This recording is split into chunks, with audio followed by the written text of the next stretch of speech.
Go ahead.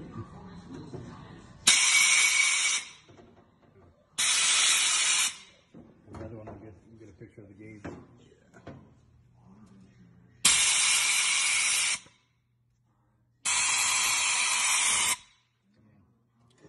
Cool. That one's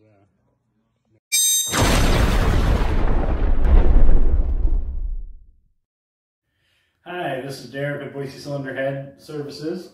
Today we're going to be installing some exhaust guides on a single overhead Subaru. So we've already gone and measured the depth that we need to set it at. Put a little mark on there so that we can see that visually as it gets driven in. Another thing we want to do is we got the old guides driven out. We're going to measure those and make sure we're a couple thousandths bigger with the new guides, so we have a proper interference fit that's going to hold those guides in there. All right, so we're getting a 435 reading, 0.435 of an inch, and on the new one we're getting 437. So we got about 2 thousandths additional press fit, which is what we're looking for. That'll help hold these guides in place, and they won't have their common slip guide situation on these rebuilt heads.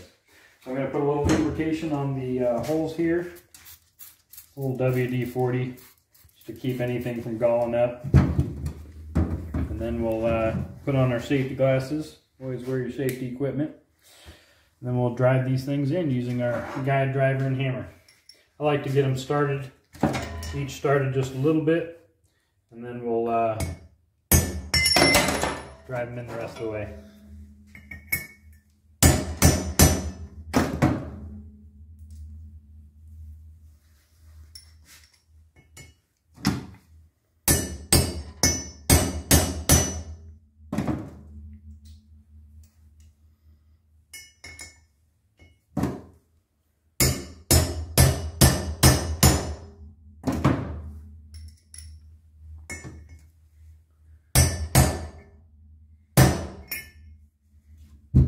Make sure you're nice and sturdy, and try and drive them in as straight as you can.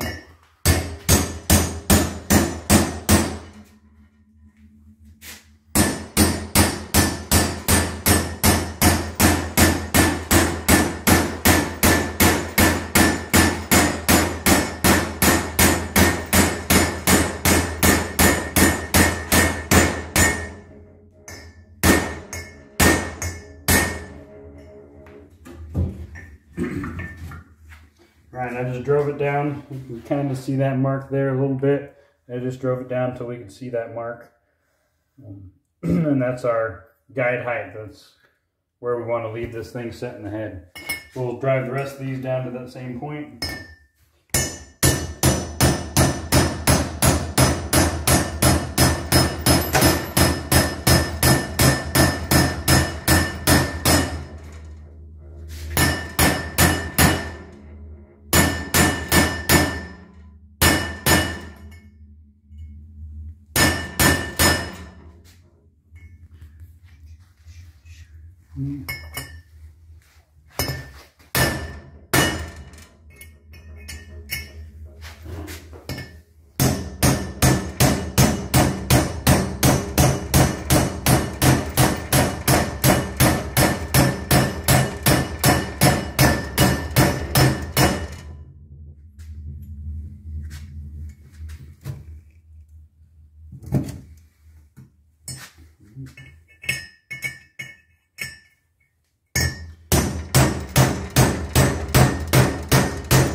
Let's see here.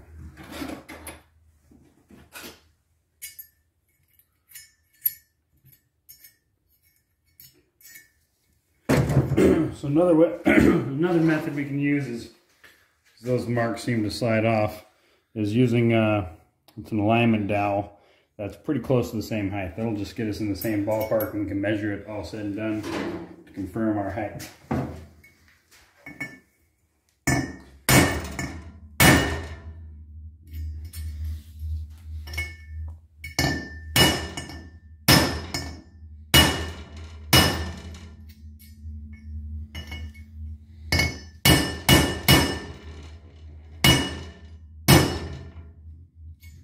Really sucks when you miss and smack your hand, so always be really safe about that.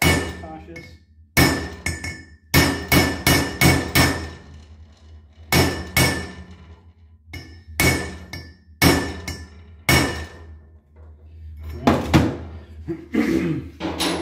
We'll just double check our measurement here. Make sure we're pretty close, you know, give or take 10 thousandths or so. Should do it.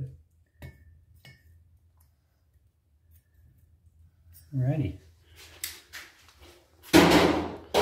We're pretty well right where we want to be. So the next step is to get this valve to be able to go through the guide. So now we've driven that guide in, and it's rough. We've crimpled this end here, and the valve doesn't want to freely move back and forth. So there's a couple things we can do to fix that. We'll use this chamfering tool to take off the edge just a little bit.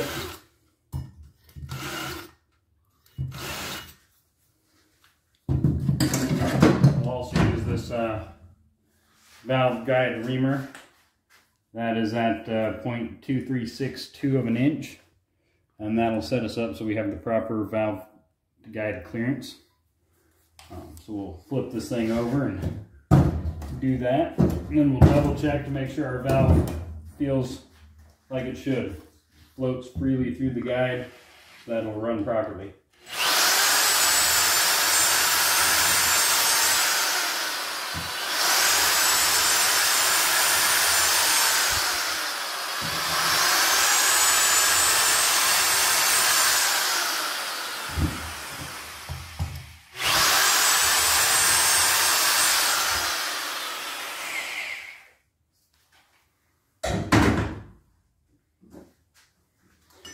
Put our guide in here and make sure we cleared it out enough.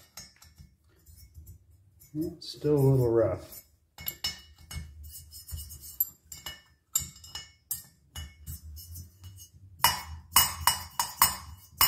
Just want to make sure it pops up and drops back down pretty easily. We do got a little debris from the reamer in there holding us up.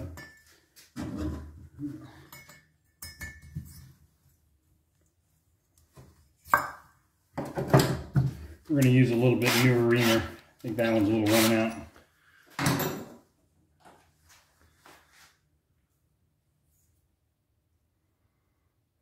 Yep, 2362.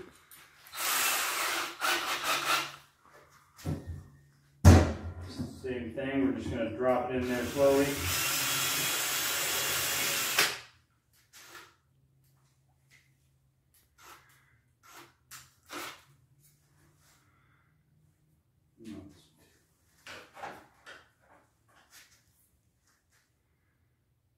There we are.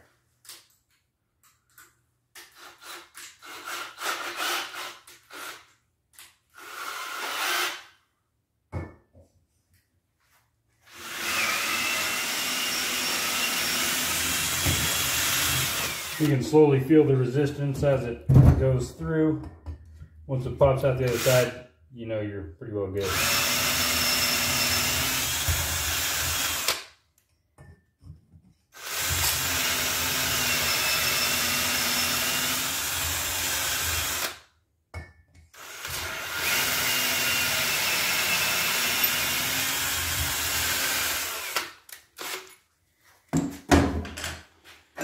Alright, double check it with the valve here.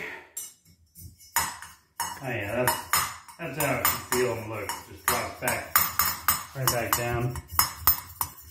We can wiggle it back and forth, make sure it just has a slight wiggle to it. Go through and check each guide to make sure we're not going to have a problem. Alrighty. That's pretty much that for the guide installation portion of this this rebuild. What we're going to do next is either grind or cut the exhaust seats and the intake seats, confirm that they're contacting our valves properly, and we'll do that on one of our next videos. Thank you for subscribing to all our videos. Go ahead and hit the bell notification button so you get updates on all our new videos. And thank you for watching today. Have a great day. This is Derek with Boise Cylinder Head Services, and today we're going to go over valve seat fallout issues on the 4.7 Chrysler cylinder heads from 02 and up pretty much. We have the same issue on 3.7 cylinder heads from Chrysler. Those are some more 4.7s, and it's also on the 5.7 Hemis. We see this valve seat fallout issue where the cylinder heads will get warmed up, and due to a lack of press fit on the valve seats, they tend to dislodge and hold up a valve, which is a serious issue, causes misfires, and gets a lot of cylinder heads through our door for this kind of repair. So what I'm going to do is I'm going to clean up this seat contact area. We're going to weld onto them and knock them out. So I'll show you the setup of the welding machine here. This is a Lincoln Electric Power MIG. So what we first want to do is take off our safety glasses, because we're going to be using a welding helmet. This is our welding helmet here.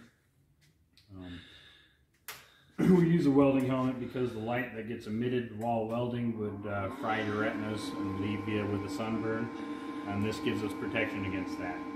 So we want to always make sure our gas is on. It's an inert gas that shields the weld from any oxidation. We'll set it up for what we're going to be doing here. Just a couple of clicks and we can set up the thickness of metal we're going to be welding. For today we got it set for 12 gauge,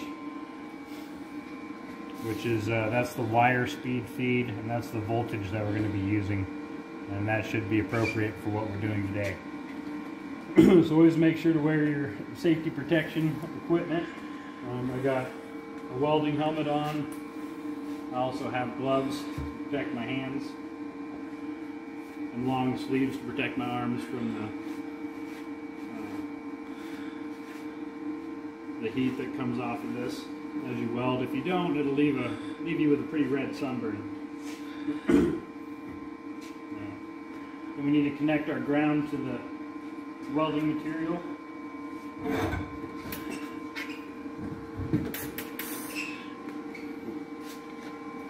Connect that here. Connect to the cable.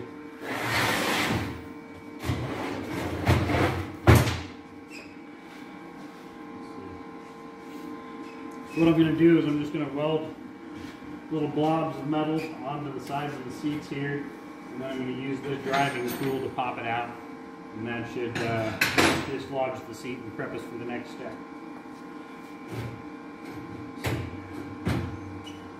So you always got to clean your surfaces before you start welding. Having a dirty surface is going to lead to a bad weld.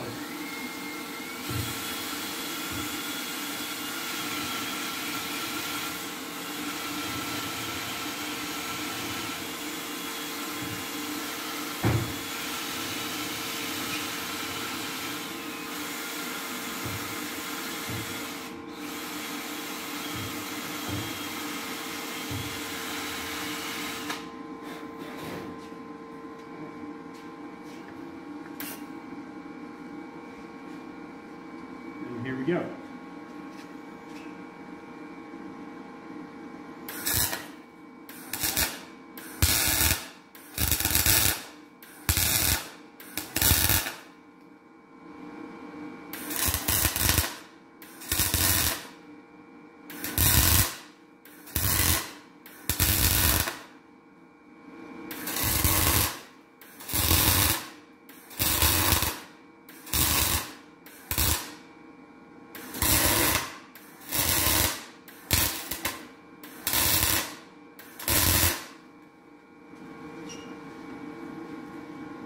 Once we got our blobs welded onto the seats, we can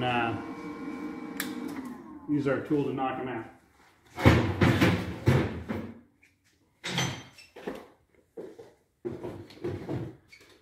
Always wear your safety equipment. This could shoot shrapnel metal into your eyes and face. We just put this driver tool against the weld Use our hammer to knock it out.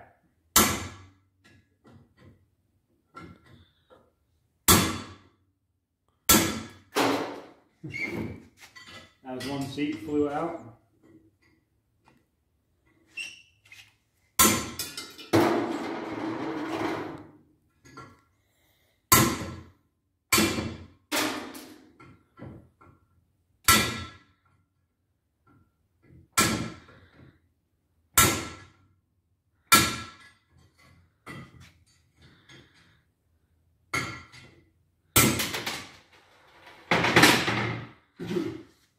This is what the seat insert looks like, a little blob of weld that we used to knock it out. You got to be really careful, those fly pretty far. So you got to make sure nobody's standing in your way when you're doing that. One of them it chipped off, so I'm going to have to re-weld that and try it again. So we'll do that now.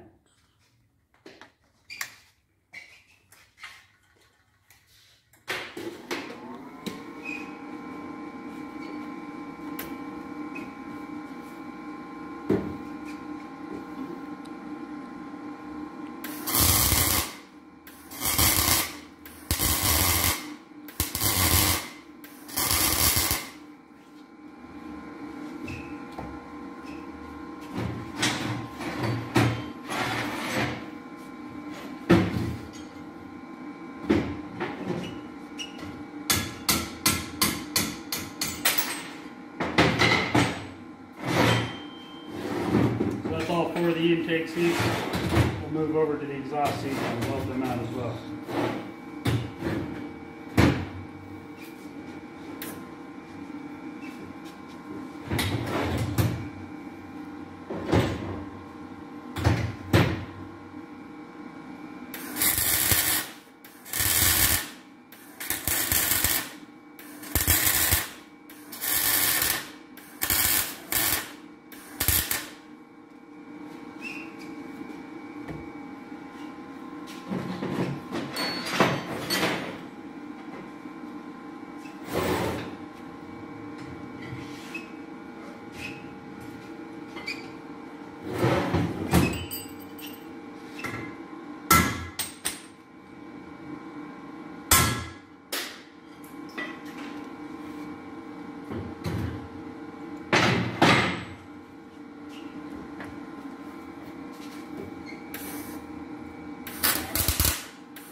And there you have it. All the seats are taken out of the cylinder head. As you can see, all the seats have been taken out using this method, and now we're pretty well ready to reinstall the new seats. I do over here have a cylinder head that's already been put through the process, about halfway through. We can go over there and show you that on our next video. If you have any comments or questions about what we've done here today, go ahead and leave those in the comments below. And again, good to see you, and thank you for watching, and have a great day. Hi, I'm Derek from Boise Cylinder Head Services. Today we're going to be working on a 4.7 Chrysler cylinder head. We just installed new seats into the cylinder head, and now we're going to size up the profile for the valve seat using an exhaust valve and tool. And then we're going to set up our cutter and cut the profile down to the correct stem height. This is going to be the tool we're using to cut the profile. This is the tool we're using to find out where that 45-degree angle is going to sit on the seat to match up with the valve. Then we'll use our Rottler SGS-8 over here to cut it down to the proper spec. Alright, so we got to line this up pretty well mid-range with this little needle point about 3/4 high on the valve face, right about there. Now once we get that set, we can use this carbide pilot, which is the same dimension as the valve stem, slide in here, and we'll slide our tooling onto it and set our cutter. We'll loosen this up first. Slide it onto our pilot. And there's several different angles on here. We're looking for the 45-degree angle, the top of the 45-degree angle, which we got lucky and it's already set at. So just tighten this thing back down. We'll come over here, level our machine, level our cylinder head in the machine using our digital gauge again. Loosen up our fixture.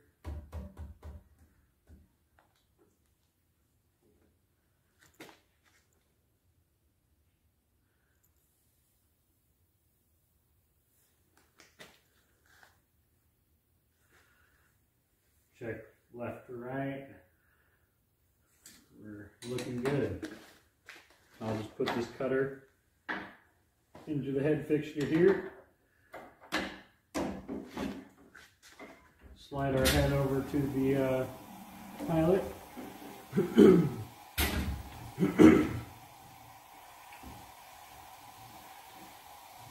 Drop it down until we have contact. And I'll set our little gauge here so we know how much material we're cutting out of the seat.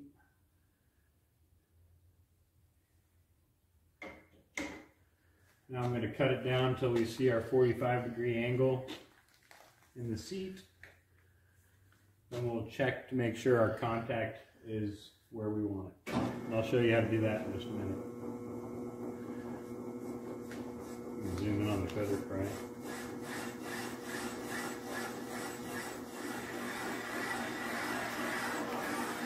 Now we're cutting our profile into the hardened seat.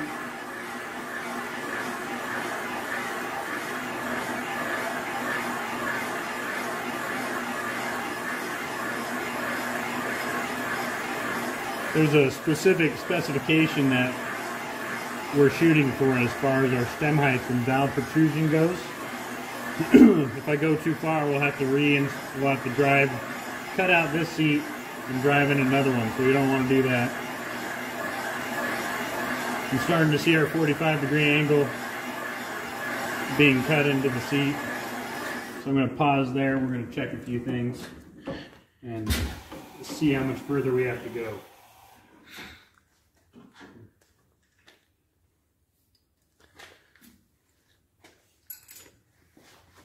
So I'll take our valve, a little bit of ink. We'll drop that on the seat there.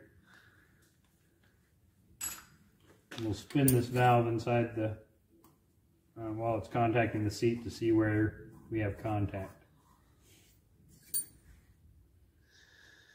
This shows us on the valve here, that red smear is where our 45 is going to be contacting our valve, which is our sealing surface. And that is pretty ideal to be in that placement. About 3/4 up the valve, not on the end. Is perfect for heat relief and exactly where we want. So the next thing I'll check is the stem height. We have a stem height gauge right here, and the valve on the back side of that will push against the gauge and tell us how far we are from the spring pad. I'll do that now. We're at 2 inches and 66 thousandths. Our specification is 2 inches and about 80 thousandths, give or take about 15. So we need to cut it a few more thousandths to be exactly where we want it. So I'll put our pilot in again, and we'll cut a little further.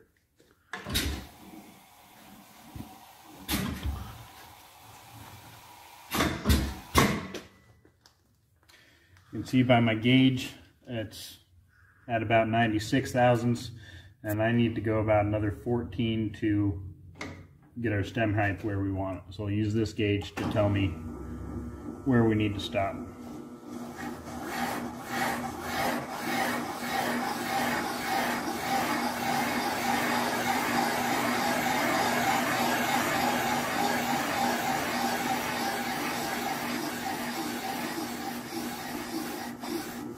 That should do it.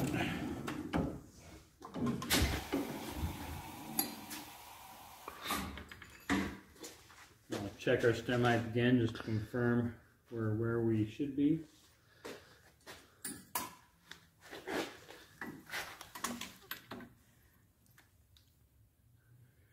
We're at 78 thousandths, so we're definitely within our range of stem height. Now all I need to do is cut the other seats down to that same area. I'll use our gauge to control my depth. As long as I cut to the same depth we were at over here, we'll be at the correct stem height over here.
Okay, now that we got all 4 seats cut, I'm going to blow off the excess debris.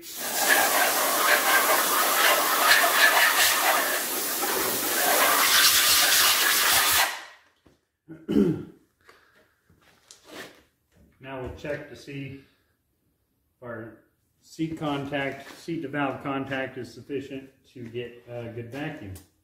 We have a vacuum gauge on the side of our machine here that we can crank on. And what we're going to do is we're going to plug the port with that pad here.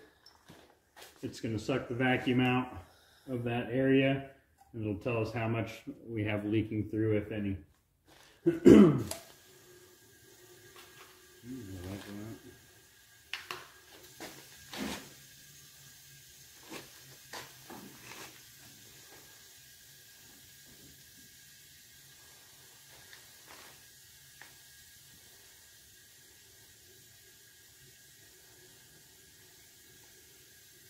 So normally the needle will move about 2 lines. We're getting about 1. So we got about 50% vacuum on this cylinder, or on this valve port. There's a few things we can do to fix that, and the reasons that we're seeing this not perfectly sealed is sometimes the cutter will have a little bit of chatter, and it'll leave little lines in the seat surface. This one right here, we're about at two lines, which goes from 20 foot-pounds of vacuum to 22, which is, we want to see it at 22.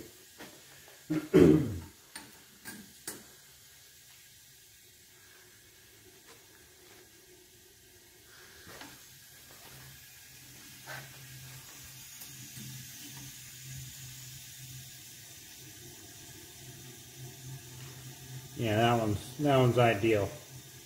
Exactly what we're looking for, about 22 foot-pounds. Now that we have this done, we can pull this head out and resurface it. Then we'll clean it off, get all the debris, dirt and debris off of it, and then we can reassemble it. And over here we have a cylinder head where we've already gone and done that. The head gasket surface cleaned up, got new valves in there, contacting our freshly cut and installed seats. We got ideal vacuum, and this thing's ready to bolt on and run on your block without that valve state fallout issue. So thank you for watching our show, and remember, it's all in your head. If you have any comments or questions that you'd like to ask, go ahead and leave those in the comments below. Thank you for subscribing, and have a wonderful day.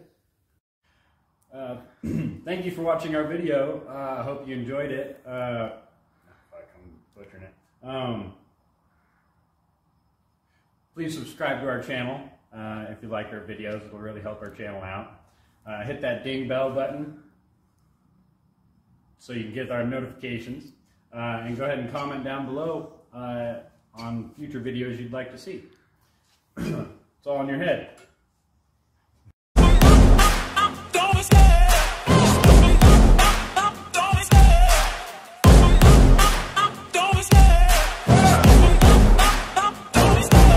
Love the chase and the hunt, and I set the pace when I'm running. I always take what I want and I always give it 100. Don't need a bank, no I'm funded. Play the game like it's nothing. I'm always thankful for something. Don't take for granted, stay humble. Now wake up!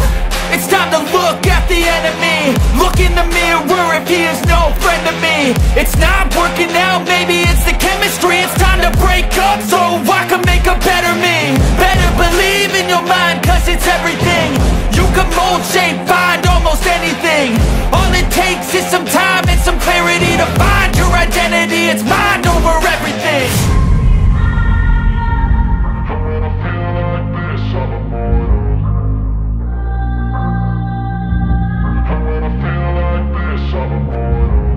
When I feel like this, I'm immortal.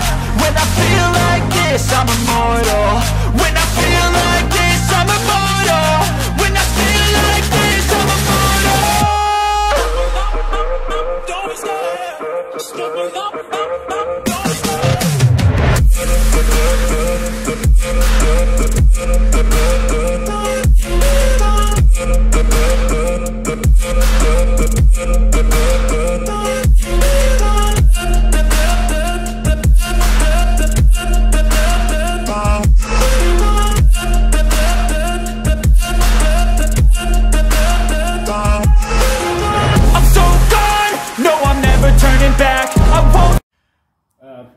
Thank you for watching our video. I hope you enjoyed it. Fuck, I'm butchering it.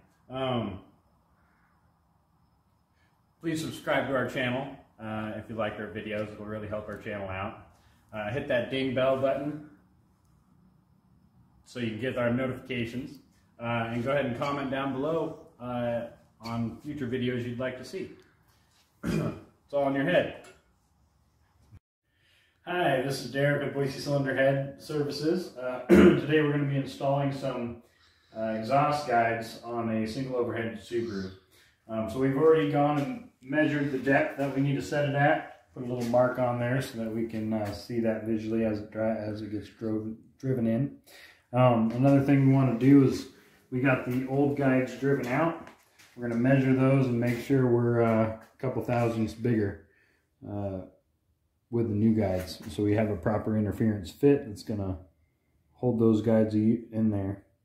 All right, so we're getting a 435 reading, 0.435 of an inch, and on the new one we're getting 437. So we got about 2 thousandths additional press fit, which is what we're looking for. That'll help hold these guides in place, and they won't have their common slip guide situation on these rebuilt heads.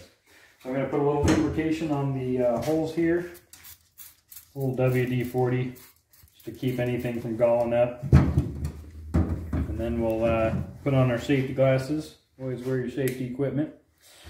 And then we'll drive these things in using our guide driver and hammer. I like to get them started, each started just a little bit, and then we'll drive them in the rest of the way.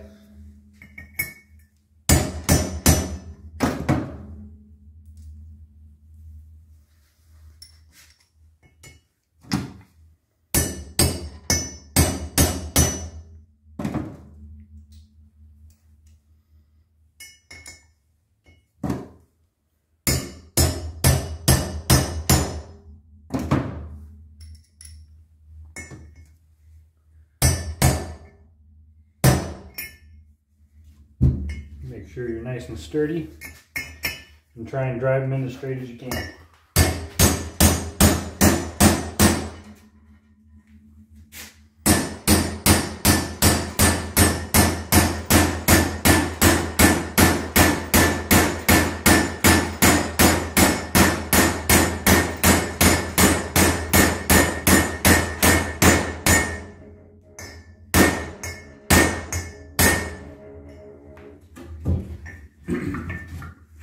Right, I just drove it down. You can kind of see that mark there a little bit.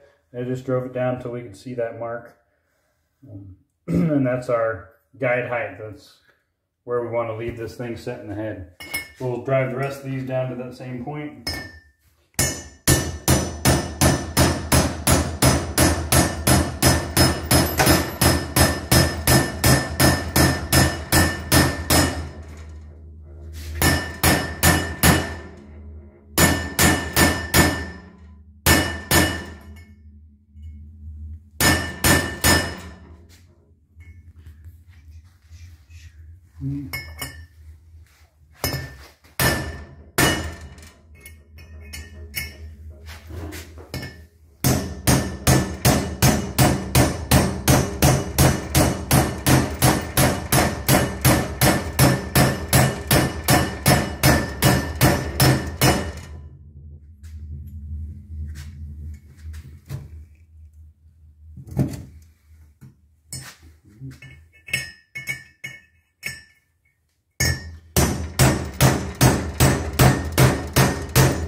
Let's see here.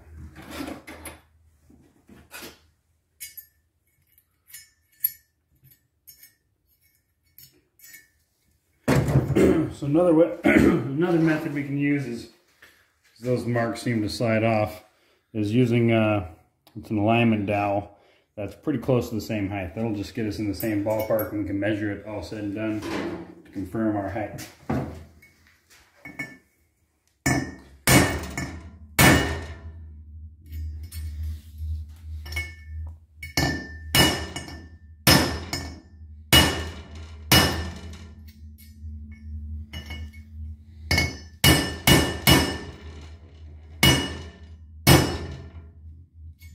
Really sucks when you miss and smack your hand, so always be really safe about that. Cautious.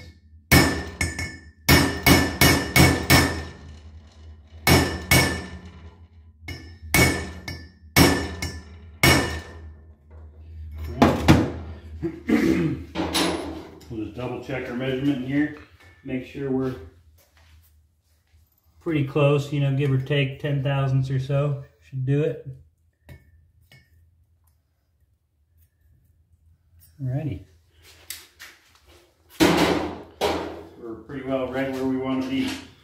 So the next step is to get this valve to be able to go through the guide. So now we've driven that guide in, and it's rough. We've crimpled this end here, and the valve doesn't want to freely move back and forth. So there's a couple things we can do to fix that.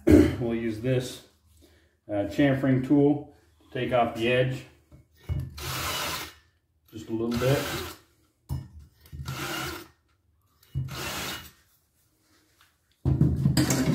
We'll also use this valve guide reamer. That is at 0.2362 of an inch, and that'll set us up so we have the proper valve guide clearance. So we'll flip this thing over and do that, and then we'll double check to make sure our valve feels like it should. Floats freely through the guide so that it'll run properly.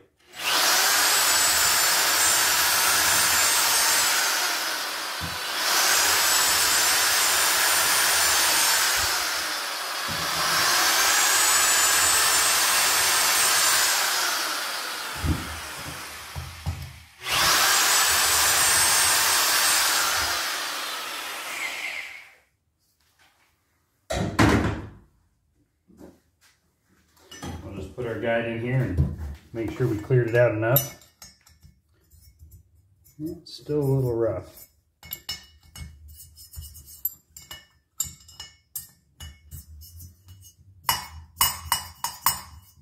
Just want to make sure it pops up and drops back down pretty easily. We do got a little debris from the reamer in there holding us up.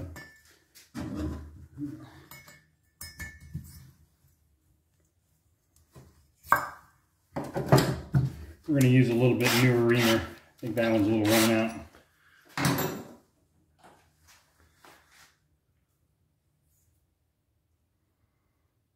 Yep, 2362.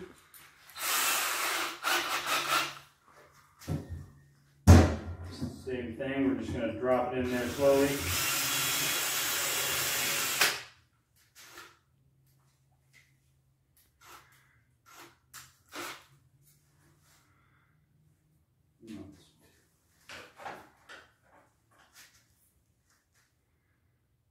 There we are.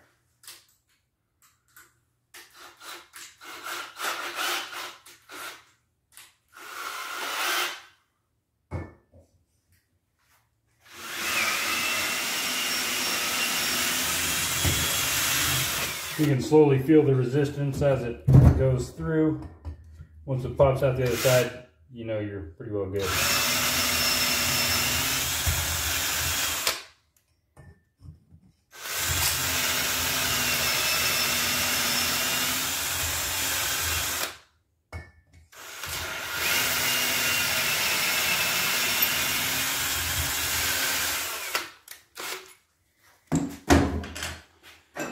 Alright, double check with the valve here. Oh yeah, that's how it should feel and look. Just drops back, right back down. We can wiggle it back and forth, make sure it just has a slight wiggle to it. Go through and check each guide to make sure we're not going to have a problem. Alrighty. That's pretty much that for the guide installation portion of this this rebuild. What we're going to do next is either grind or cut the exhaust seats and the intake seats, confirm that they're contacting our valves properly, and we'll do that on one of our next videos.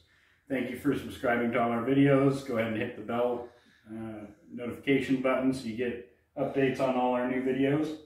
And thank you for watching today. Have a great day.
Derek, Boise Cylinder Head Services. Today we're going to go over doing a tour, going through our shop. Tour of our shop. This is the outside of our location here in Garden City, Idaho. You can see our sign above here, our front door. We got a pretty nice view of the hills and the rest of Garden City over here. Dr. Floyd's garage across the way. Let's come on in. We'll see. Do a walkthrough. This is where all the customers bring their stuff in. We got our front office here. A little bit of clutter going on, but this is where we intake all the cylinder heads. Put all. The first thing we do is put the cylinder heads on this bench here, and we'll inspect them. Flashlights. We'll look them over for any kind of cracks and kind of advise the customer based off of the reason they brought it in, what we need to do or what we think we should do to that cylinder head to get them a functioning product. Over here is our shelf that we put all the finished products on. The customers can pick them up there, and it makes it easy for us to check them out of here. We use these red carts to keep everything organized. One job, one cart. We stay pretty busy. We've got about 28 of these carts that we probably fill up all of them in a week and finish about half of them per week. Over here we've got a couple tables where we tear down and rebuild the cylinder heads. Right here you got a pair of 2013 Subaru Outback, a set of cylinder heads out of the FB versions of the 2.5. Over here is our core inventory shelf. Any cores that we think might be relevant to rebuild at some point, we put a tag on them and store them here. This is our machine where we take the springs out, springs and keepers, and disassemble the cylinder heads. Let's see. We got our core shelf lines that wall right there. We need a lot of space for our cores. Over here is some more in progress jobs that we have going on. A 3.6 Chrysler, 3-liter Subaru. We do motorcycle heads as well. This is a 2002 Honda CRF 450R that we're rebuilding, resurfacing, and getting ready for somebody's fun toy. Over here we have a line hone machine, and that's for block work.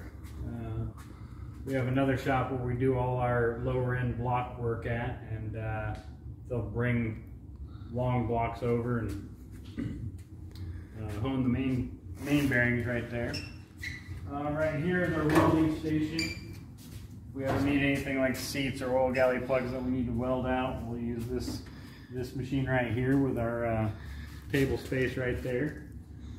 And then back in this room we have our Healy coils and time cert all organized here for any kind of thread repairs that we might need. Over here is our cylinder head storage for all our rebuilt cylinder heads. We've probably got a good 100 or so different cylinder heads back here. We just rebuild them out there, clean them up, and get them prepped to go in a bag with some cardboard on them to go on our inventory.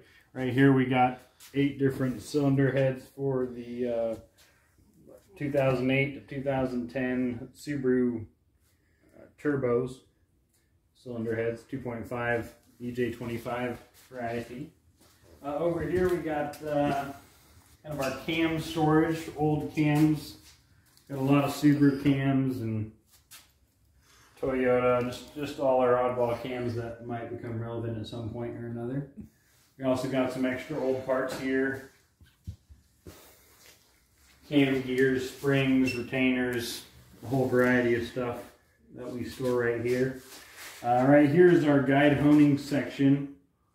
If we ever do bronze guides, we like to hone them instead of ream them. And we use this machine and station to do that.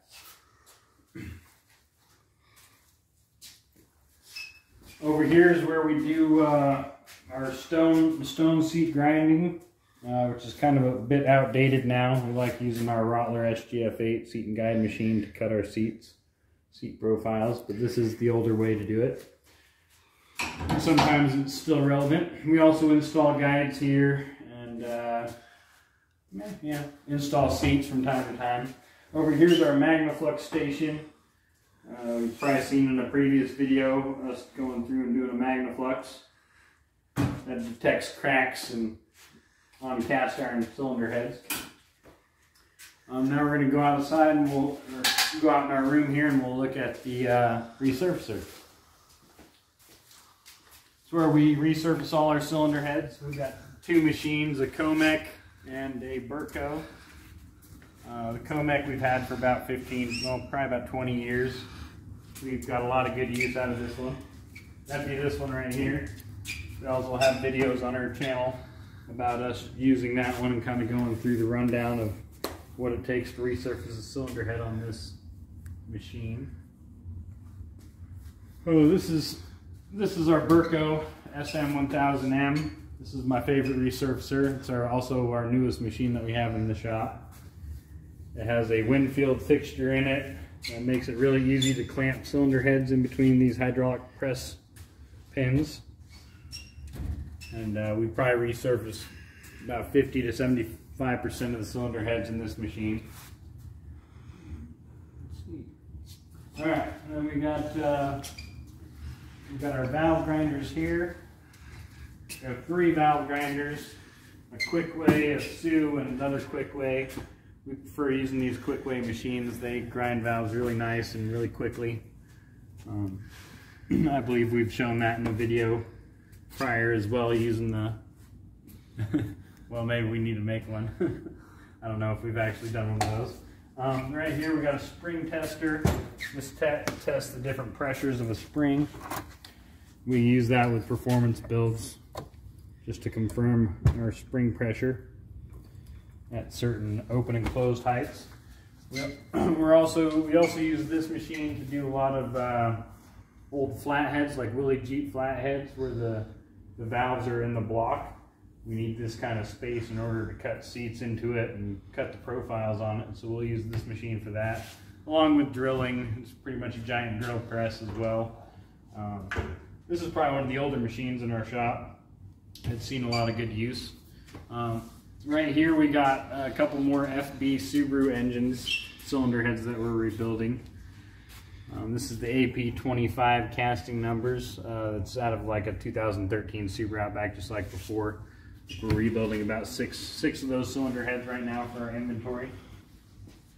Over here is the Sioux valve grinder I mentioned earlier. We don't get too much use out of this one, but it does have a stone on there for grinding like titanium valves, the harder material. We'll use that machine for. This is our other Quickway. We've had this thing for about 20 years as well. Gotten a lot of use out of this one. All right, over here we're rebuilding some single overhead cam Subarus, the EJ25 VVT cylinder heads. This is out of like a 2008 Subaru Outback, Impreza, Forester. These are a couple other tables that we use for rebuilding and tearing down cylinder heads. Right here we got a couple of Honda heads that we're in the process of putting together. We did a complete valve job on these things. They're all dirty, grimy before, and now all we got to do is put in the keepers and retainers and slap the cam in it, and we'll be done with this job. Over here, this is probably my favorite machine in the shop, the Rottler SGF8 seat and guide machine. This cuts out seats. It's kind of a drill press as well. Has an amazing fixture for putting cylinder heads in there and lining them up perfectly level, so we can do whatever kind of work we need to. It also has a vacuum check gauge on it, which comes in really handy to verify that our seat valve contact is precise. Let's see, and then I guess we got our balancing equipment, which we don't use all that often, but it's kind of buried underneath some rags over here. But we balance crankshafts and weigh rods and pistons and balance it all out, balance the whole engine assembly. Back there is our parts department. We keep all our guides and valves, springs, and anything we need. Valve stem seals, lots and lots of valve stem seals. Up above we have a little bit of space where we put our older inventory. cylinder heads. So each one of those boxes is another cylinder head. And then out this way we have our glass bead machine and our grimy clean station where we clean off all the grime from the cylinder heads and parts.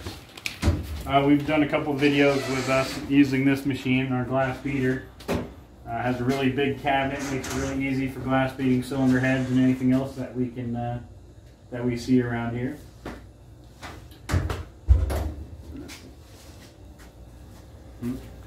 And then this is our cleaning station. We got our clean wash right here, a sonic cleaner, a little station where we spray off all our cylinder heads, and then this is our pressure testing machine to check the cooling systems for any cracks or leaks. And then we're back outside. And that's the end of our tour right there. Go ahead and subscribe and like this video. Hit the little bell notification so you get all our notifications for our videos. Thank you for watching today and have a great day. Remember, it's all in your head. Hi, this is Derek from Boise Cylinder Head Services. Today we're going to be doing some bolt extractions on a Chevy Tahoe 2004 cylinder head. We got a broken off exhaust stud here and another one over here.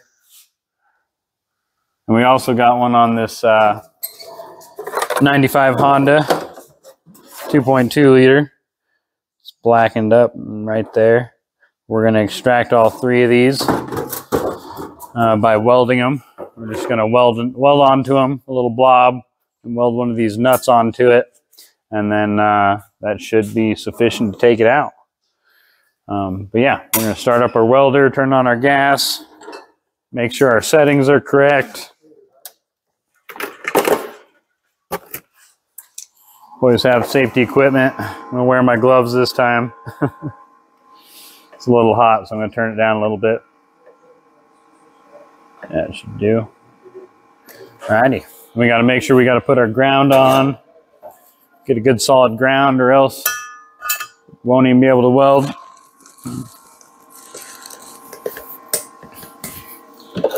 Clip our little wire off for clean contact there, and then we're gonna weld onto this thing. Gloves? Oh, gloves. Always use protective equipment. Burn some holes in my hand that could have avoided if I used gloves. So, all right, here we go.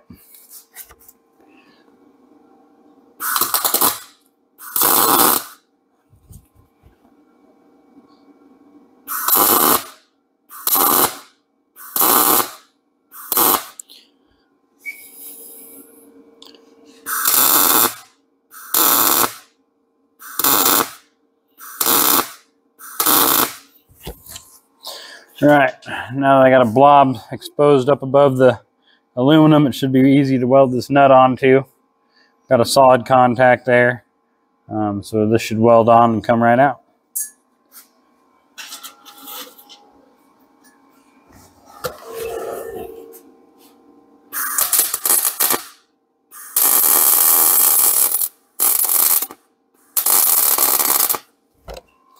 It kind of moved on me a little bit, but it should be all right. Glowing red hot, just how we like it. All right, here's the next one.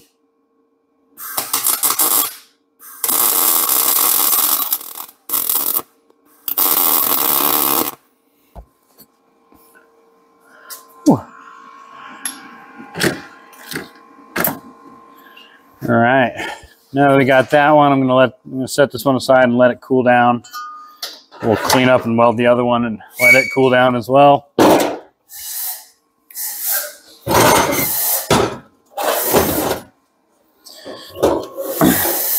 This one has a lot of soot. The soot from the exhaust blowing by it on there.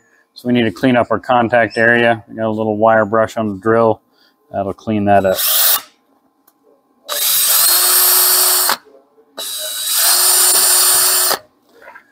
Yeah, nice and shiny. It'll give us good contact. I'm going to clip my wire again here. Make sure we have a nice clean contact.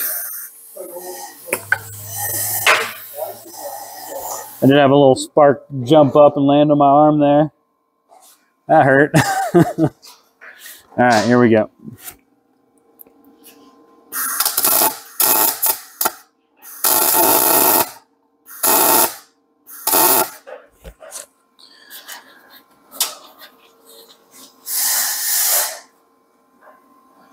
All right. Put our nut on there. We'll weld that to it.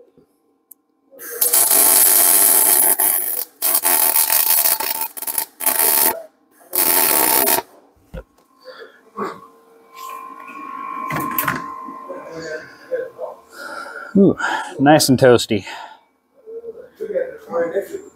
The heat kind of helps the aluminum to expand at a higher rate than the steel or the stud, and so as it cools, the aluminum expands, and it should give us a little bit of space in between the stud and the aluminum, which also helps us to extract it. I'm going to go ahead and set this thing down, let it cool off as well, while we pull out the two from the Tahoe head.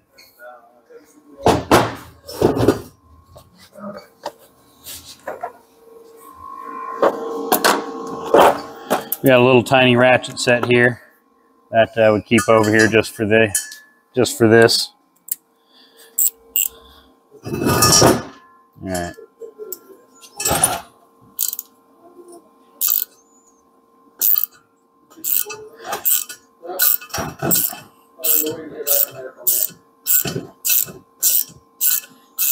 It does kind of, sometimes it'll damage the outside or the top edge of the stud insert hole, the thread hole, and but we got good threads on the bottom of this thing, and it just cleans it right up. So, I mean, we'll maybe hit that with a wire brush just to clean it up a little bit, but the new bolt will go right in there, no problem. The second one, oh yeah, these are coming out easy. We're living good. Ooh.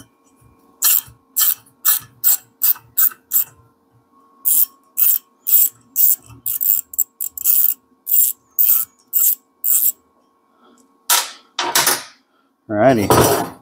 As you can see, the threads are still in there. Nice, clean and shiny. Cleany. But yeah, that was sweet. I love when it comes out that easily. Let's hope this Honda does the same thing.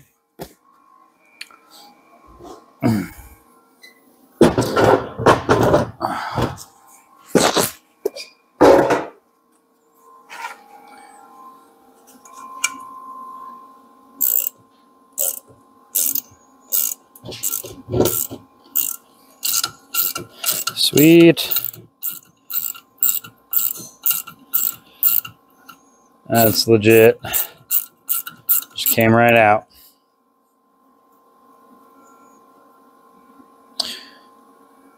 There you have it.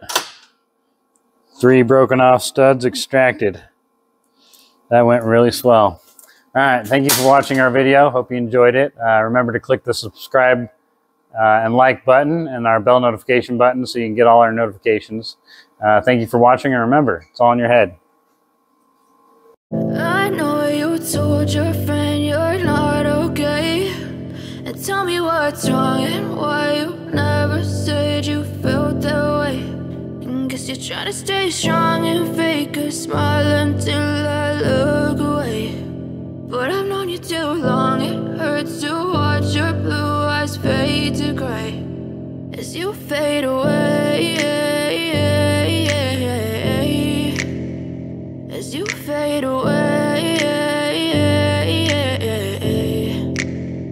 Yeah, I'm about to fade away, cause every time I wake up I feel like it's Monday. Something's going wrong with all the chemicals up in my brain. All of a sudden I don't look at anything the same way. Got a buildup of my thoughts sitting in an ashtray. I'm sorry that I'm so inconvenient, okay. Just let me be me and I'll stay out of your way. I can see the way you look at me, I'm such a disgrace. I never really asked to be brought into this place. You wanna love me? Well then baby, have a taste. All the highs and the lows, no, you'll never be the same. I don't really wanna hurt you, but I can't control the pain. If you're sticking by my side, maybe we could be okay. Okay, maybe you could be the change I need today. I promise that I've never felt this way. I really hope that you will choose to stay through all the pain. I know you told your friend you're not okay, and tell me what's wrong and why you never said you felt that way.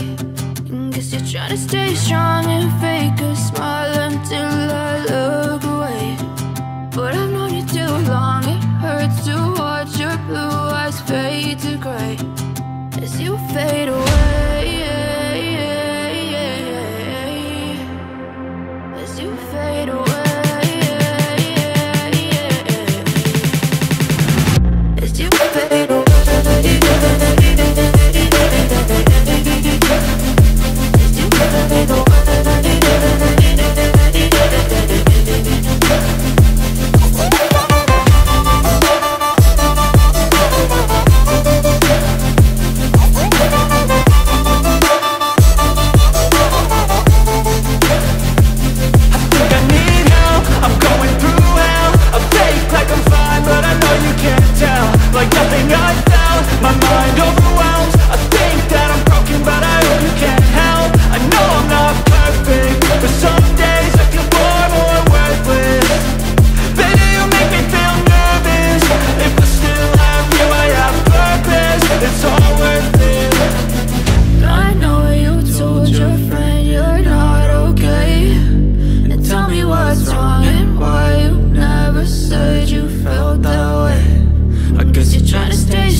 Try to stay strong and fake a smile until I look away.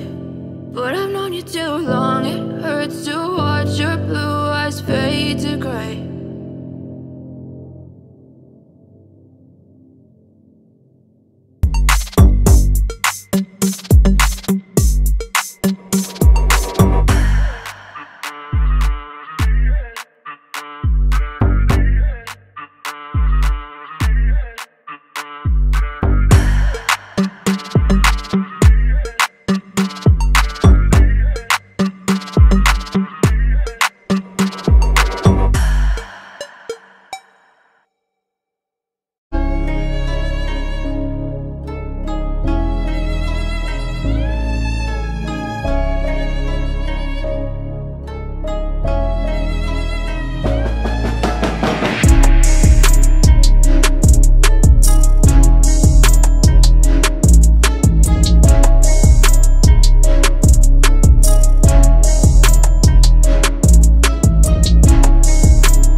Hey everyone, this is Derek at Boise Cylinder Head Services. Today we're going to talk about a couple different varieties of engines here, at least the cylinder heads that we have, and seat wear. I mean, over about 100,000, 150,000, we seem to have a lot of wear on these cylinder heads. That doesn't necessarily come up in a lot of the tests that are done, like leak down tests and stuff like that. So anyways, we got a 3-liter Ford set of cylinder heads. We have a 5.3 Chevy LS set of cylinder heads. We also have a Chrysler Hemi. This is out of a Dodge Durango cylinder head, and then a 6-liter Chevy Silverado cylinder head that all have significant wear on the seats. Starting out with this 3-liter Ford, we see this really commonly. This is like out of a 2000 Ford Ranger, where this seat, the width of that, I mean, the contact area is right there between my fingernails, and on the exhaust seat, it's also widened out significantly. I mean, that should be about a 30 thousandths width on the contact area between the valve and the seat. And these things are really known for pounding. The valve pounds into the cylinder head over time and just buries itself in the casting. And a lot of times these get caught as a burnt valve. It's actually a pounded in seat. This one came in with the assumption that it was a burnt valve. And in order to fix these things, you'd have to put in new exhaust seats across the board on all 6 cylinders. What we do is we replace the cylinder heads with new castings that aren't as prone to that sort of damage. But again, over about 100,000 miles, you see this pretty frequently on these cylinder heads. Over here you got LS 5.3, and honestly we haven't seen it that much on these heads, but you can see there that the seat is not a flat angle right there. It's got a little bit of a divot there and a little bit of a divot up here, and that's from the seat and it just slapping in and kind of doing the same thing. It's pounded in the seats here, and this one did pass the leak down test. And it's not leaking significantly, but we know from that wear that, you're soon to see a problem. This is about 120,000 miles, and we're recommending rebuilding this head over it because, it's just going to fail here soon in the future. Over here, we have a similar situation. This is a 2013 Dodge Durango Hemi cylinder head, and let's see that this one's not in that bad a shape. You can see the contact angle, or the contact area, that silver spot. I mean, it's a little wider than it should be, but it's not significantly damaged like this other valve from the same cylinder head. You can see that gray area is definitely widened up, and it shows similar signs as that 5.3, where we got a little bit of an impression here and a little bit of an impression here. And that also, passed our vacuum check and seemed to be like it was gonna work out fine. Once we pulled the valve, obviously we saw this damage, and now know we need to rebuild this head to get it in good shape. You can also see here on the intake seats, that width in between my fingers there is the 45-degree contact area. There's a 30, a 45, and a 60-degree angle a little lower. And the width of that is really important for heat relief. Over here, this is the seat that corresponds with that beaten up valve. And that 30-degree angle is no longer there. It's all been pounded into the 45, so you got a significant width of 45 contact on the valve, and that's going to create some heat issues. It's going to have a misfire here soon. So again, we're recommending rebuilding that head. This one here is probably the most extreme that we've seen. This is out of a 6-liter Chevy head, and this valve is it's shrank. It's been conformed to the size of the intake valve. And this one, we're going to have to replace all the intake seats, completely rebuild this head to make it function properly again. Anyways, thank you for watching our video today. We hope you like and subscribe and hit that bell notification to get all our notifications on all our videos. Thank you. And remember, it's all in your head. Hey, this is Derek at Boise Cylinder Head. Today we're going to be magnafluxing these 6-liter Ford diesel heads. These ones are known for cracking. They crack very commonly in between this intake seat and the glow plug hole right there. And sometimes they'll crack across the way.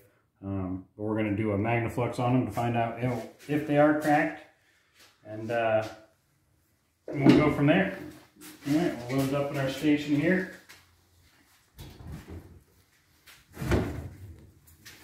Right on there.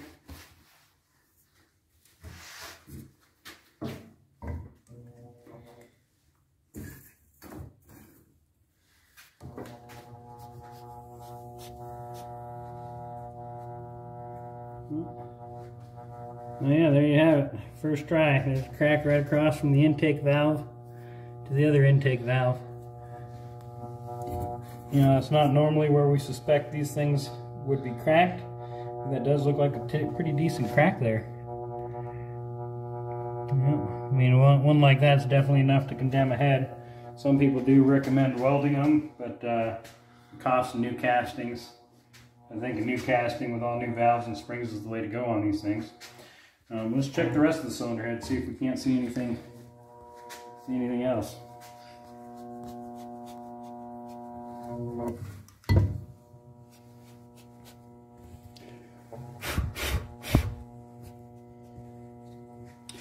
Yeah, that one looks pretty good in that cylinder.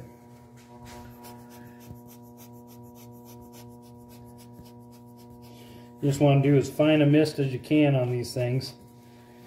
A whole bunch of fine mists will get that powder collected in a crack if there is one. If you put too much on there, you just won't even be able to see it. So.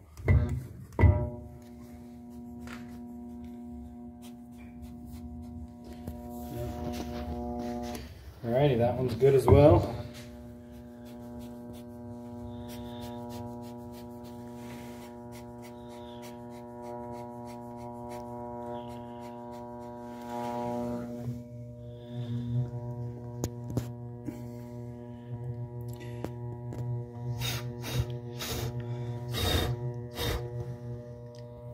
There might be a small crack right there in between the glow plug and the intake valve.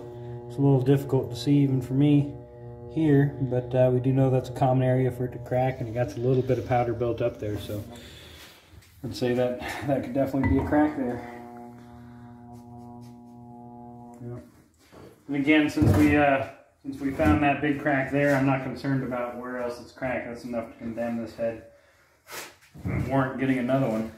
Let's go ahead and pop this other one in there, and we'll see if it's any better or worse.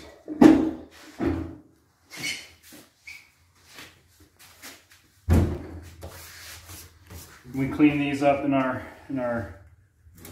clean tank or parts washer. Got all the oil and dirt and debris off this thing as best we could before we Magnafluxed it. Any kind of oil or moisture is going to give us a false positive. Alright, here we go. Oh wow, we got another one in the same spot. You can see it just goes right across. That powder's built up right in the crack. Kind of shows us exactly where it is. This machine's great for finding cracks. We use it all the time on cast iron. Doesn't work on aluminum because it doesn't magnetize the same, but there is a couple different methods to detecting cracks on aluminum. We like to use the pressure tester. Imagine we'll do that in a future video. That's good.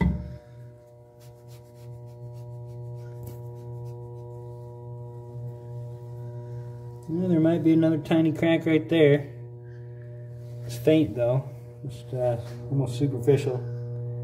You might be able to see that in the camera view. Yeah.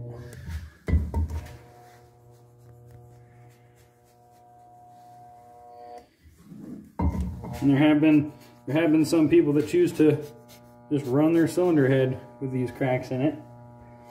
Don't know how long they last, but certainly aren't going to last for very long. Yep, we got a crack right there too. One of the concerns about cracks that are that close to the seat is if they crack below the seat, there's a chance of those seats getting dislodged, loosened up in their seating area, and they'll lose their press fit and potentially hang a valve. Alright, well, I think that's all we got for these cylinder heads in this video.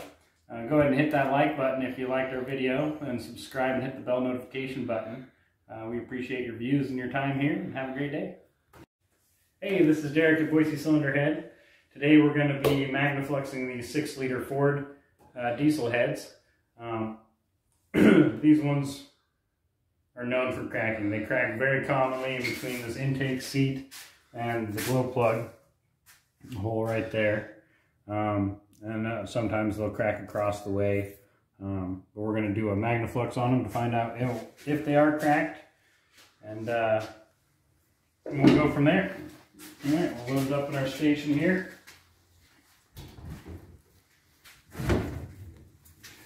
Right on there.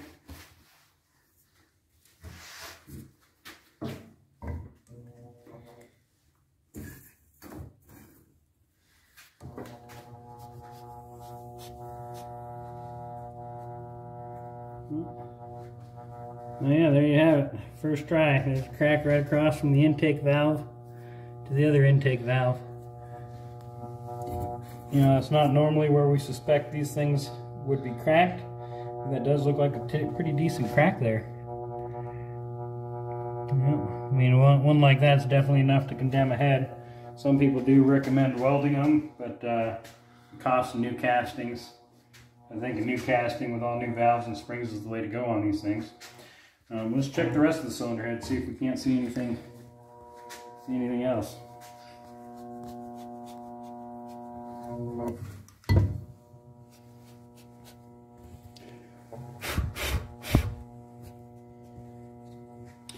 Yeah, that one looks pretty good in that cylinder.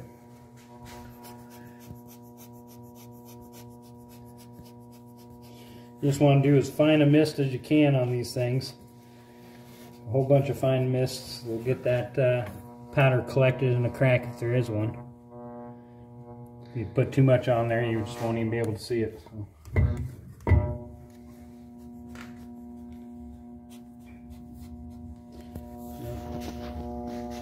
Alrighty, that one's good as well.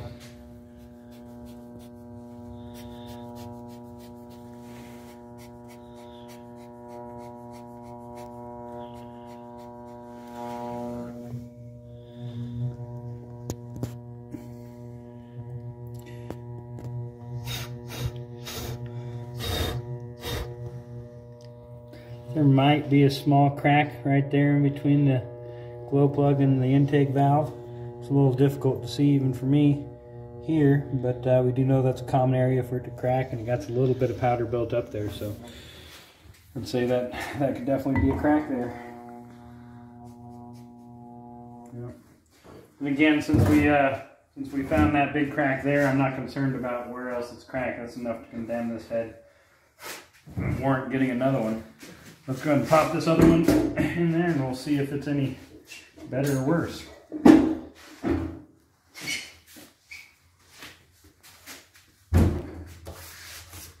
We clean these up in our clean tank or parts washer. Got all the oil and dirt and debris off this thing as best we could before we magnafluxed it. Any kind of oil or moisture is going to give us a false positive. Alright, here we go. Oh wow, we got another one, same spot. You can see it just goes right across. That powder's built up right in the crack. Kind of shows us exactly where it is. Our machine's great for finding cracks. We use it all the time on cast iron. Doesn't work on aluminum because it doesn't magnetize the same, but there is a couple different methods to detecting cracks on aluminum. We like to use the pressure tester. Imagine we'll do that in a future video. That's good.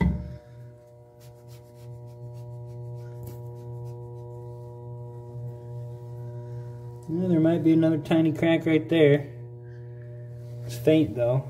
Just almost superficial. You might be able to see that in the camera view. Yeah.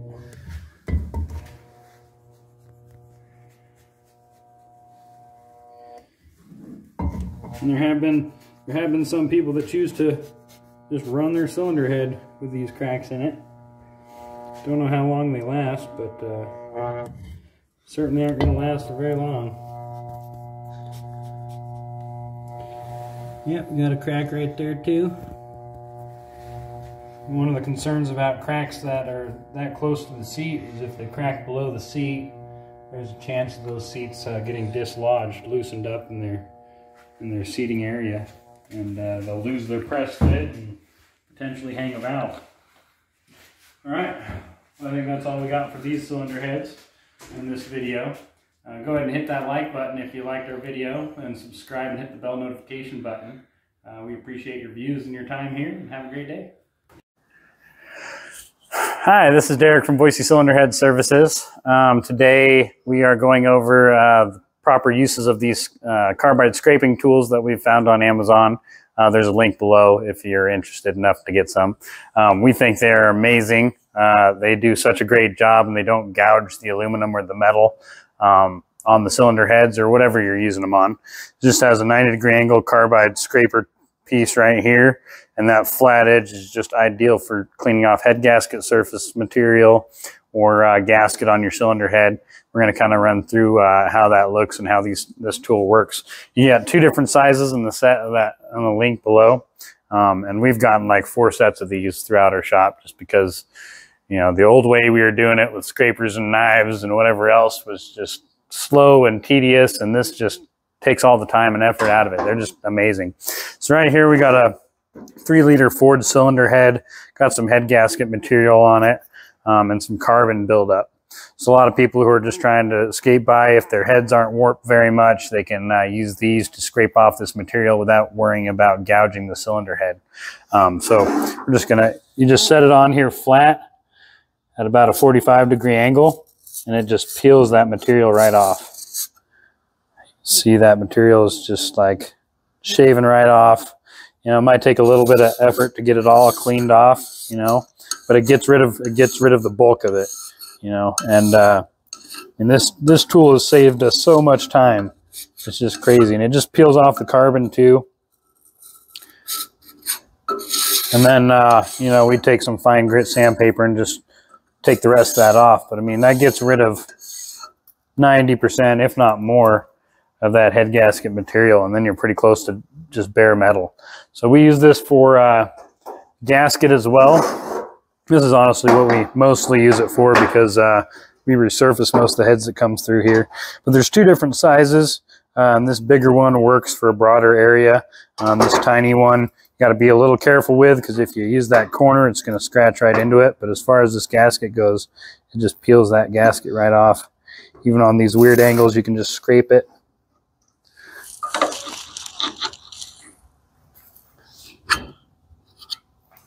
And just the other side here,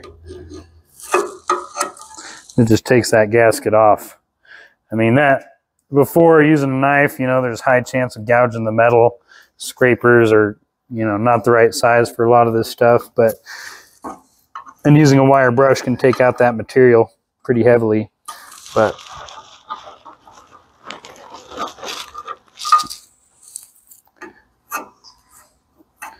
you know, it's advertised that they don't gouge the aluminum, and you just got to be a little careful not to tilt it one way or the other, but that flat surface is just like perfect for peeling that gasket off.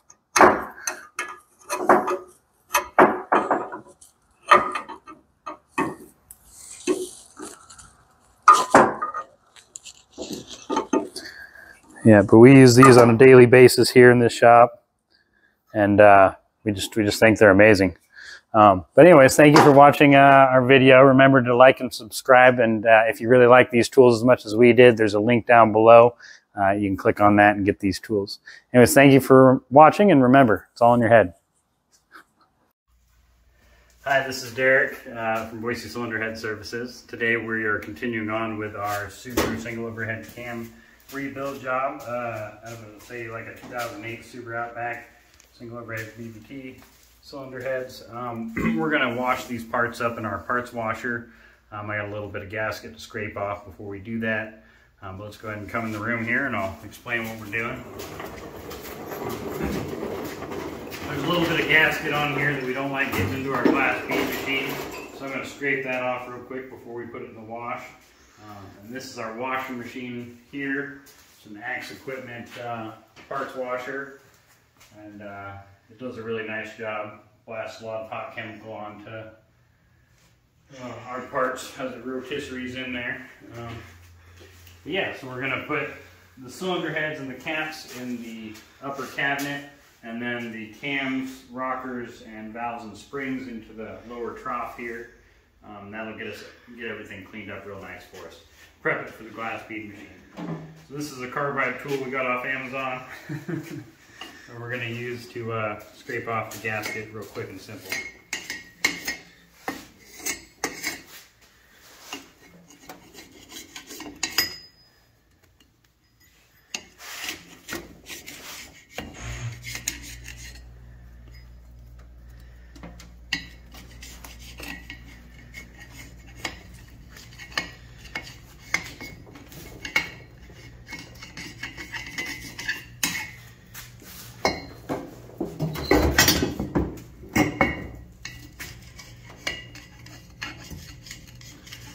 I want to be careful not to damage the surface. It could cause oil to leak out later on the rebuild when it's all said and done, if there was a good groove there. But alright, now we're going to put it in our washing machine.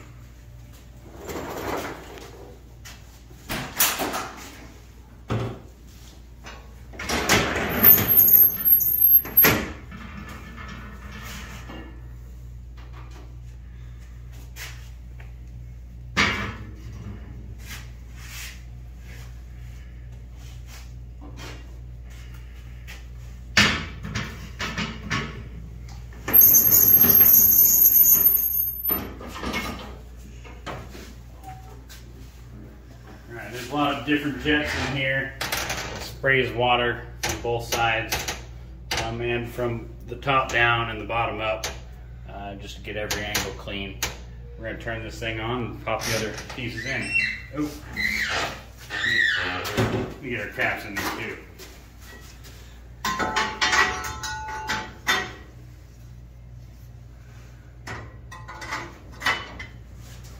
All right, here we go.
Head Services.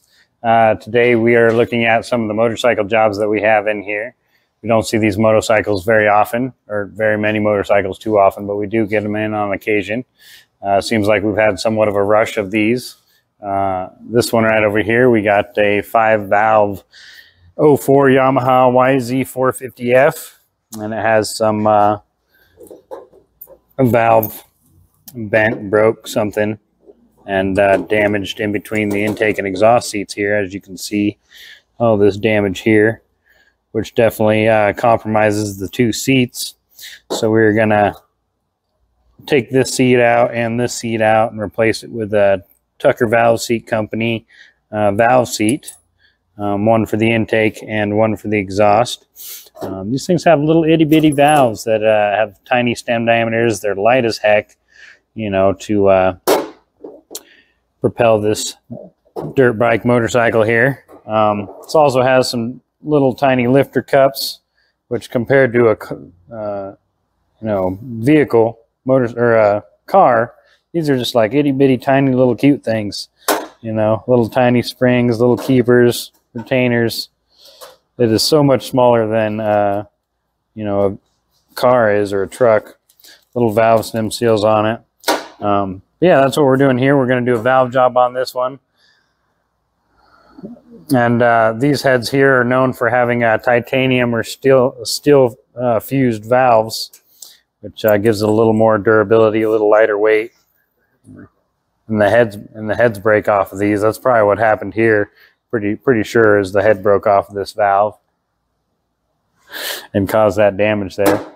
But yeah, we're going to do a valve job on this, replace those seats, resurface the cylinder head, and get it back to our customers so they can get it back on their toy and have some fun. Next one we have here is a Honda 04 Honda CRF 230. This is a 2-valve setup. They just are, they actually did a leak down test and noticed that there's air blowing by both their intake and exhaust valve here. Puts pressure in the cylinder and allowed it to leak by, and they can hear that coming in the exhaust and intake ports. So they need a valve job to refresh the cylinder head. This one's quite a bit heavier than the rest. I was told that they do a compressed cast on this, where they pour the mold and then compress it to help with heat relief, since it is an air cooled. That's what these fins are for. Heat cooling. The air blows through there and takes the heat with it as it blows through the cylinder head. But yeah, all we got to do in this thing is regrind these valves and regrind the seats here, resurface it, put it back together, and it should be good to go. Customer can put that back on and have some fun. We also got some Harley Davidson heads here. I don't know where my paperwork is on this. But yeah, 79 shovel head. These are pretty commonly known for wasting the guides. This one actually seems to be all right, but it did get some keeper groove damage here. The keepers would not come out easily, and it damaged this stem here where the keeper groove is. And so we had to file off the burrs, and it took quite a while to get these valves actually out of the cylinder head. And so we're going to replace the valves based off of that. We're also going to resurface the cylinder head here. The customer requested that we do that. Yeah, we'll get new valves, grind the seats on this thing. The guides seem to be all right, and we will get this thing back in running shape for our customer. Anyways, that's our little bit on motorcycles today. Thank you for watching. Remember to like and subscribe and hit that bell notification to get all our notifications. And remember, it's all in your head. Have a good day. Hi, this is Derek with Boise Cylinder Head Services. Today we're going to go over a little bit about the 4.7, 3.7 Chryslers and their valve seat fallout issues. We see this all the time. We rebuild these heads all the time. And today we got an example of what it looks like when one of those valve seats falls out. So over here you got two 3.7 heads off the same car as a Jeep Liberty, I think 2006 or something like that. Yeah, 2006. And I've already gone and pulled the valves out of it, except for the two that have the valve seat fallout issue. And as you can see in here, that seat is just just kind of stuck right there, and it hangs the valve open, drops a rocker off, and causes a misfire and potential cam damage. And other damage could be caused by this. If this seat breaks apart in here, it'll just bounce around like, you know, a pinball and just damage everything around it. Sometimes the heads are savable, sometimes they're not. Usually we just see the valve seat pinched by the valve. So what we do to fix this problem is when we tear it down, we pull out all the seats, kind of like we have over here. We got a few of them in processing. And we're going to install, this is a 4.7, pretty much the same design. We got some more 3.7s over there on the end. But they have the same valve seat fallout issue, and we're pretty sure it's due to a lack of press fit on the seat itself. So what we do, and overheating. Overheating definitely has a big role to play with this. But what we do is we just put in new seats here. This is for the exhaust side, and this is for the intake side right here. They have about 7 thousandths press fit, which is definitely good enough to hold the seat in there for a long period of time. So we'll just cut those things out, drop them into these holes here, cut the profiles on it, make sure it vacuum checks and seals properly, and then we solve that valve seat issue for the future. So all our heads that we do, 4.7, Chryslers, 3.7s, even the 5.7s, the earlier Hemi versions, we do the same thing too, because they're known to have this valve seat fallout issue. That's all we got for this video today. Thank you for watching, and remember to hit that subscribe button and like button, and the bell notifications if you want notifications for all our videos. And remember, it's all in your head. Hi, this is Derek from Boise Cylinder Head Services. Today we're going to be reviewing some products from Coast. Thanks to Bobby from Coast, he sent us this product that we're going to be reviewing today. It's a ZX110 portable rechargeable battery. Zithion X. It's pretty cool little packaging here. What else they send us here? All right. Got a couple of them here. Let's see what they look like.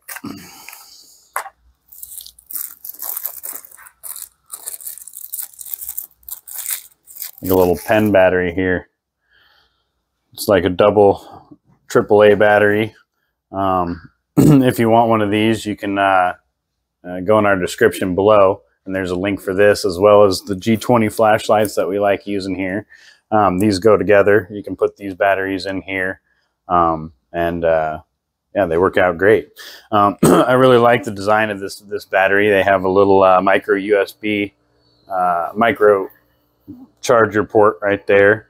They have a little light fixture or light feature that goes right there. It's red when it's charging, and we got one right here that's charging up. It turns green, as you can see there. These are pretty sweet. A very inventive idea here to put this plug-in right in the end of this battery like that. I've never seen that before. That's pretty cool. As you can see, it's red when it's charging and green as you saw before. Yeah, we really like Coast products, and you know, they have a lot of different flashlights and knives and all sorts of stuff that we're excited to try out. We'll pop this in this flashlight and see if there's any light difference here. Yeah, pretty sweet. We haven't used it long enough to find out the battery life on it, but seems like a pretty solid product, so we'll check that out and let you guys know. But yeah, remember to like and subscribe, and remember to click that bell notification if you guys want to get notifications for all our videos. And thank you for watching. Remember, it's all in your head.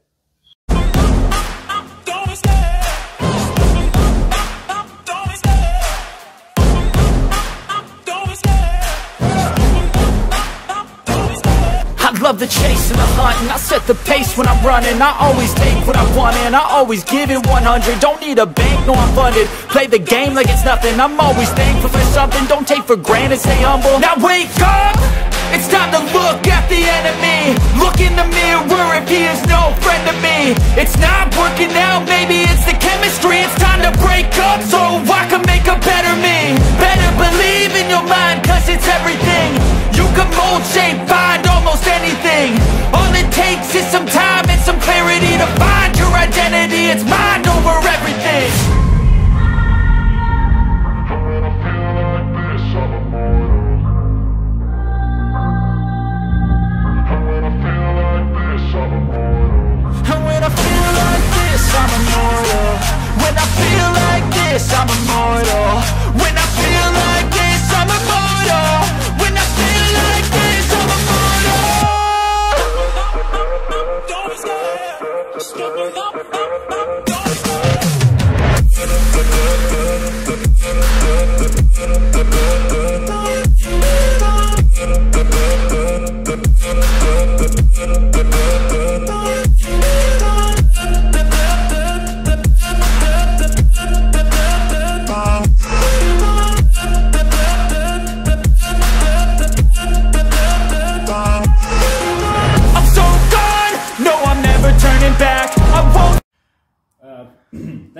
watching our video. I hope you enjoyed it. Fuck, I'm butchering it.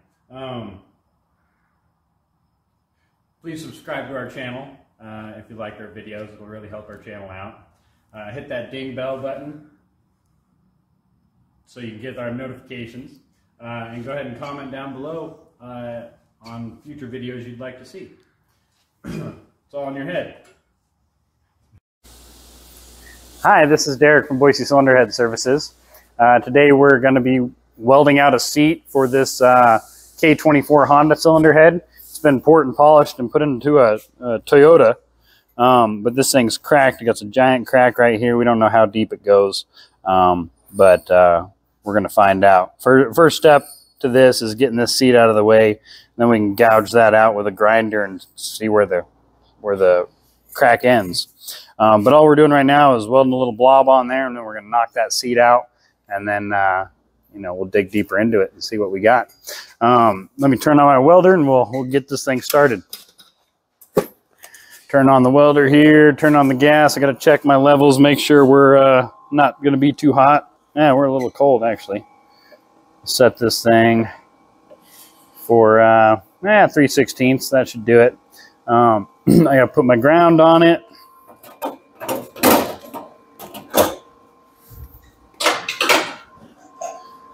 All right, I'll weld a little blob here.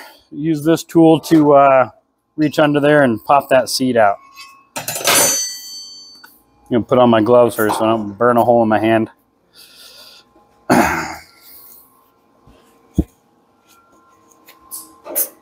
right, here we go.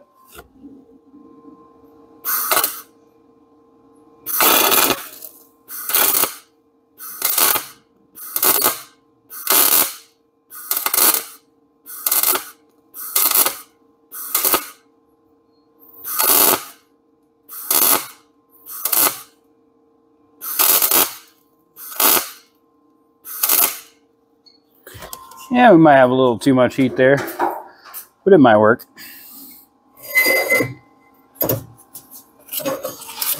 All right, next step is to see if this thing will dislodge easily enough.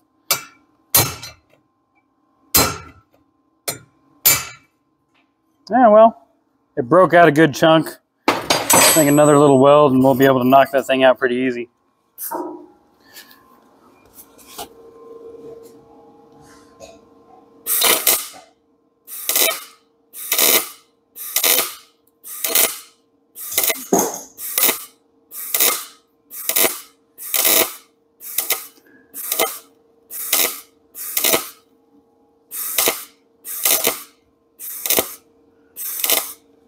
Kind of like fireworks there.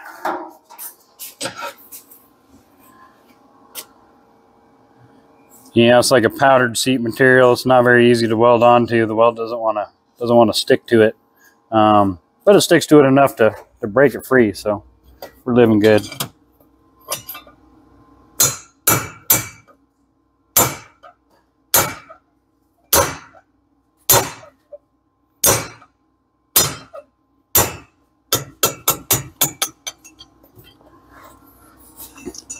There we have it.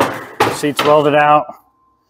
Now we can kind of get a good look at that crack to see if it goes below the seat area.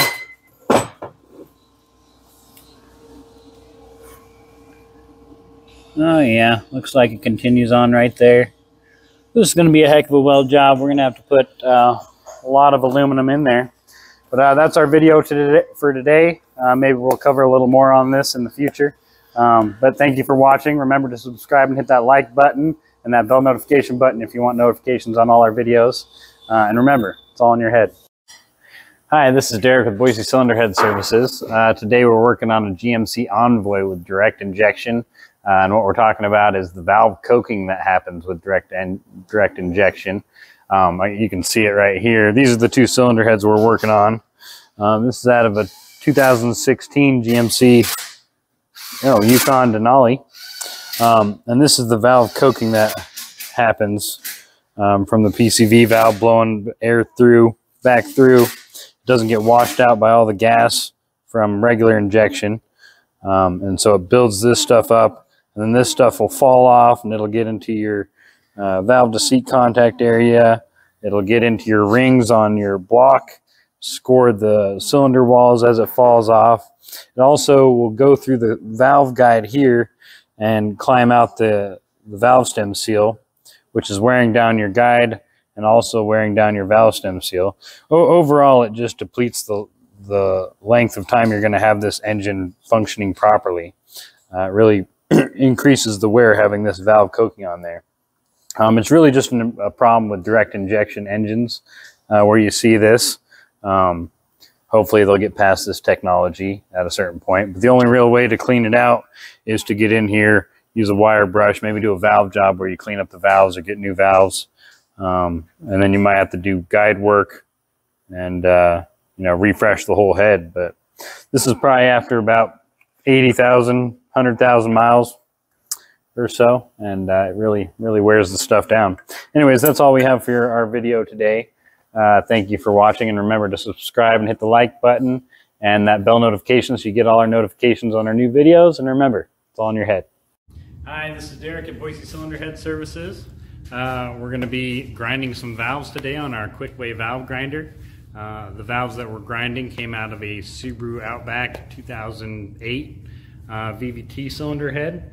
These are a whole bunch of those cylinder heads, and we got 8 of the valves right now that are carbon covered, dirty, grimy. I don't know if they're any good. I mean, they look decent, but we'll grind them and verify. So what we're going to do first is we're going to take it over to our glass bead machine, and we're going to blast all this carbon off and try not to hit the stem much because we don't want any wear on the stem.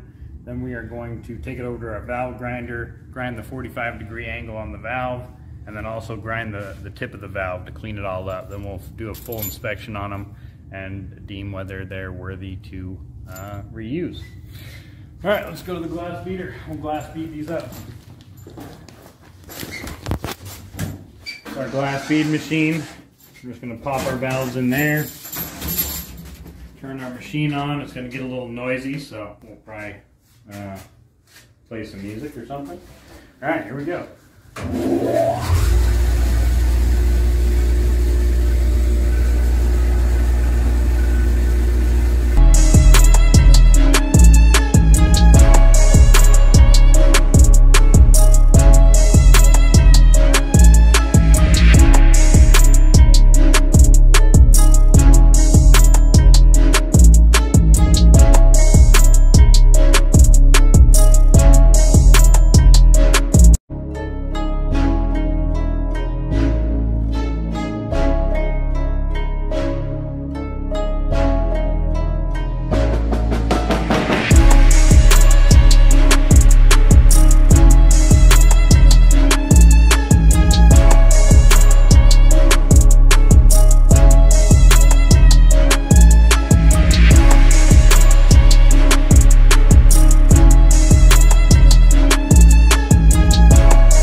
Collect our valves from there.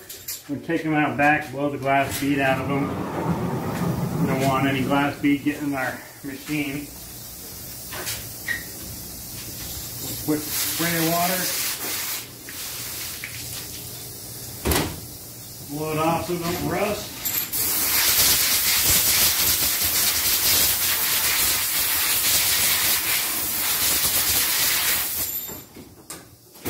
Alright, now we'll take them in and we'll use our valve grinder.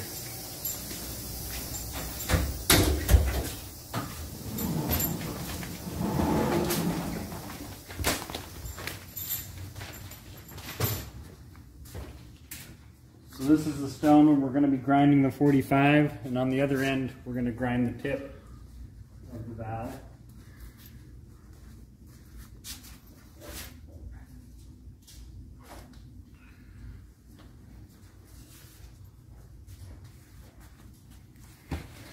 Alright, so this is our chuck right here, and we're going to put the valve into there using this button here. We're going to activate the air chuck and put this valve in. Always remember to put on your safety equipment before using machines or operating machines. Right here, to push that valve into place. We already got our angle set at 45 degrees, which is where we want it for this particular engine. And then we are going to turn on the machine and make sure our fluid is running. There we are. We need this fluid there to cool the valve and to kick any debris out of our stone. And then we're just going to move our stone over and drag our valve back.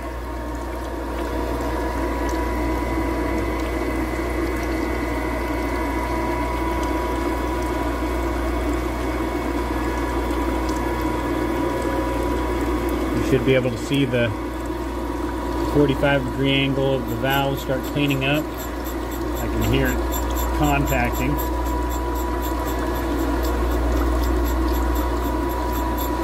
We just move the stone back and forth as we drag our valve onto the stone. We're just looking for all the marks and debris, any kind of pits to disappear off that face of the 45-degree angle. Then once we think we have it, we'll back the machine off and pop the valve out and do an inspection. Make sure it's looking crisp. So I'll usually wipe off the oil and check our finish. We'll drag our nail across it. Honestly, this finish is looking a little rough. I'm going to have to true up our stone. Our stone must be a little dull. So we'll do that next. We have a little diamond here that we can move forward or backwards till it contacts the stone, and then we'll just true up the face of that grinding stone. I'll do that here real quick.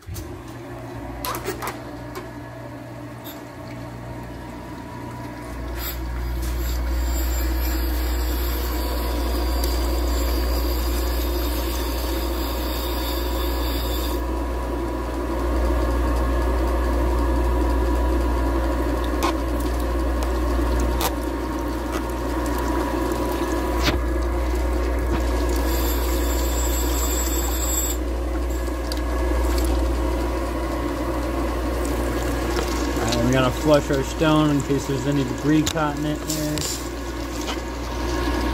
feel it a little bit, just make sure all the debris is gone. So be real careful, you don't want your finger to jam into that thing, it'll take your skin right off.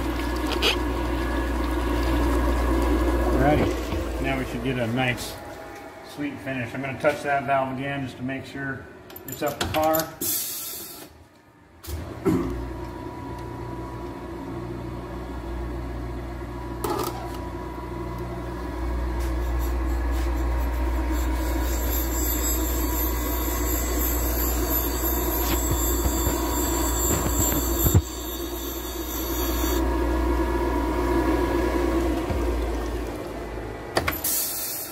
Wipe that oil off and check our finish here. Ah, yeah, much better. I usually drag my fingernail across it to try and hear if it's making any kind of scratchy noise. You can also look at it. It looks really smooth. And that's minus the oil that's on there, is a really good look for a valve. So I'm going to go ahead and grind the other 8 of these valves, and then we'll move on to the next step of the process, which is grinding the tip of the valve on the other end of the machine.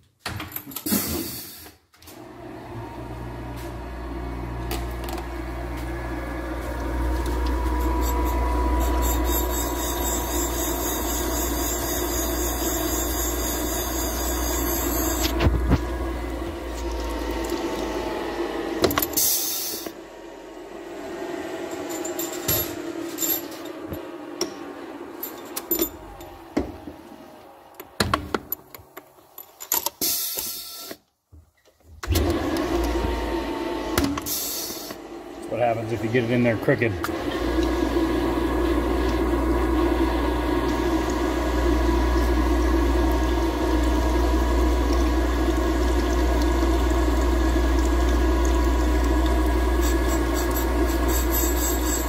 We can see that there's a black ring on that valve, and that's where the seat valve contact has been on this particular valve. And over, 50,000, 100,000 miles, that just makes an imprint in the valve. And over time, it causes you to lose your seal in your valve to seat contact area, which is pretty much one of the major reasons we rebuild cylinder heads. It's a major reason for loss of compression in your cylinders. And this one here, I don't know how well you can see that there's pits inside the 45-degree angle. This valve has been worn out a lot more than the others.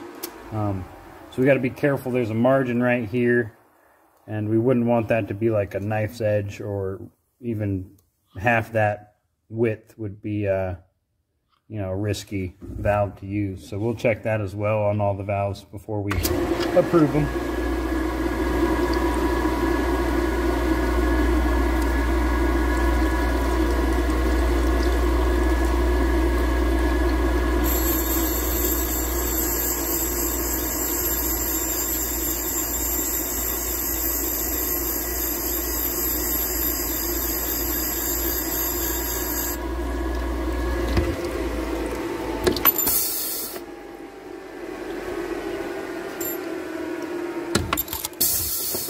That's all 4 of the exhaust valves ground, and now we just got the 4 intakes left to do.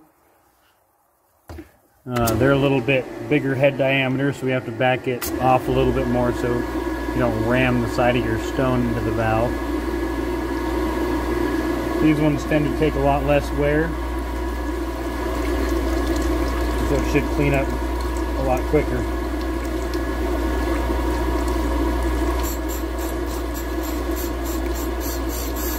Kind of contacting one side way more than the other, and that's due to a little bit of heat workage on the valve. If it cleans up within 3 to 8 thousandths, it's usually alright, as long as that margin we talked about earlier is fine.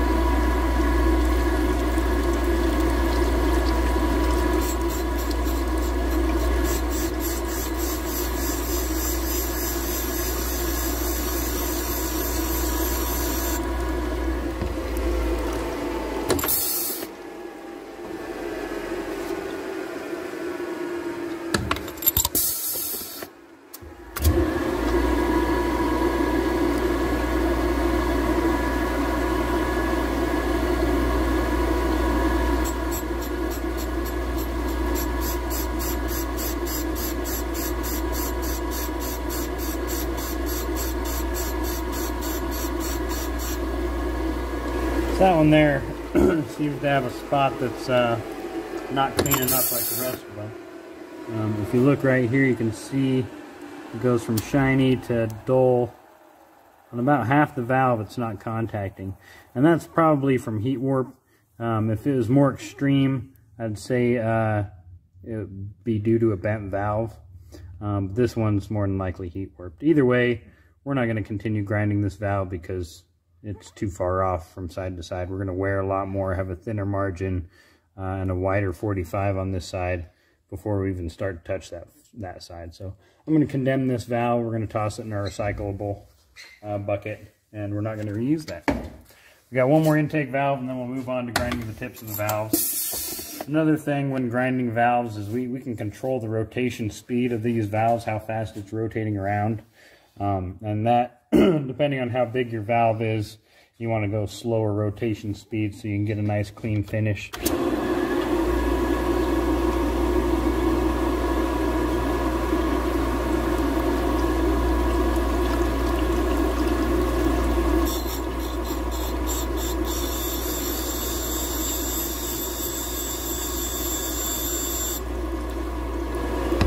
So on the intake valves, we took about 3 to 5 thousandths off each valve. The exhaust, probably about 4 to 8 roughly, which is fine as long as our margin's sufficient on each one of these valves, which I don't see any issues with any of these.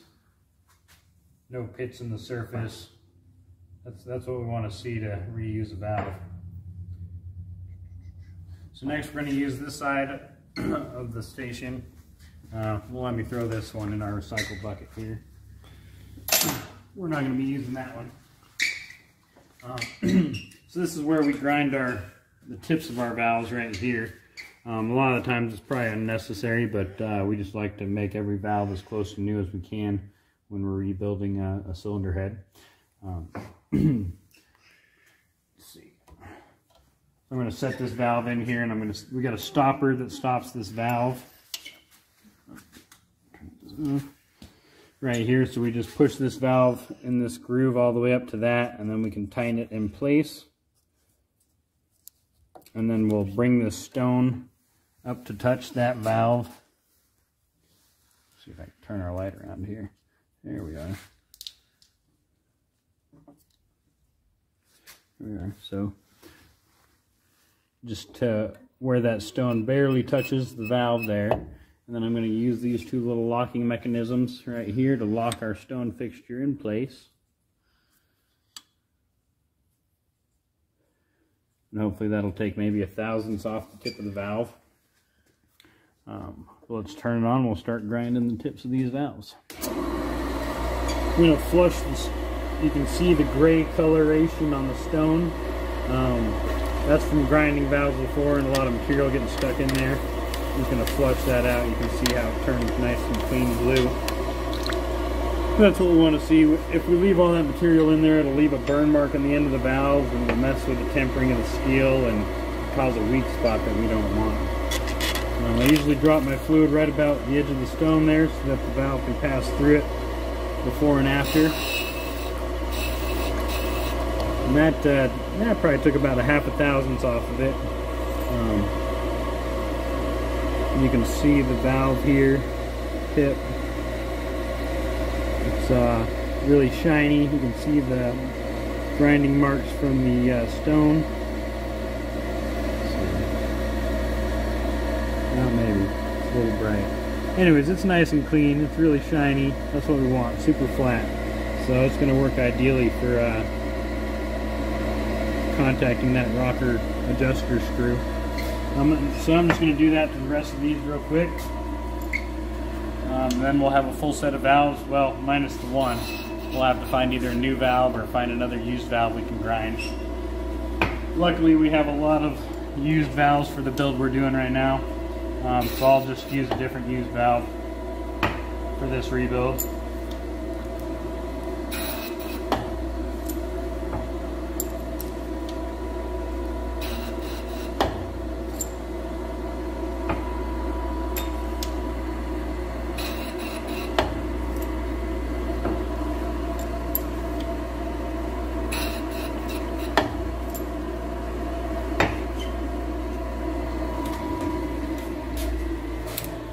Alrighty, we got 7 out of the 8 valves that we needed to grind for this rebuild ready to go. The margins are fine, the 45-degree angle is nice and smooth. Tips of the valves cleaned up with minimal grinding. Another thing to check would be stem wear. These valves don't really take a lot of stem wear, but bigger diameter stems will wear a lot more than these ones. Alright, these are going to be the valves we use for one of our rebuilds. And that's all we got on valve grinding today. Thank you for watching our videos. Go ahead and subscribe and hit the bell notification button so you get all our videos notified. And like all our shows if you liked them. And remember, it's all in your head. Thank you and have a good day.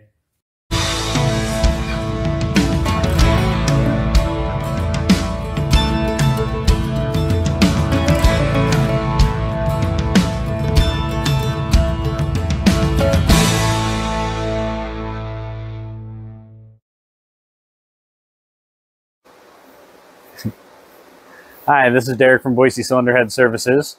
Today we're going over, we're going to be welding a cylinder head today, a Volvo cylinder head with a couple of corrosion points from coolant. So what we're going to do is we're going to put this thing in the wash, warm it up. We're going to take it to the back and we're going to TIG weld it, heliarc weld it. This is the problems that we have right here. There's a couple big pits right here that our customer really doesn't like, and we're gonna grind it out, weld it up, and get it looking sweet. We'll end up resurfacing this whole thing, resurfacing the weld off, and get this thing so that it's not gonna have a chance to leak. So we're gonna put it in the wash here, warm it up a little bit, get the oil off, and then we'll take it back and weld it.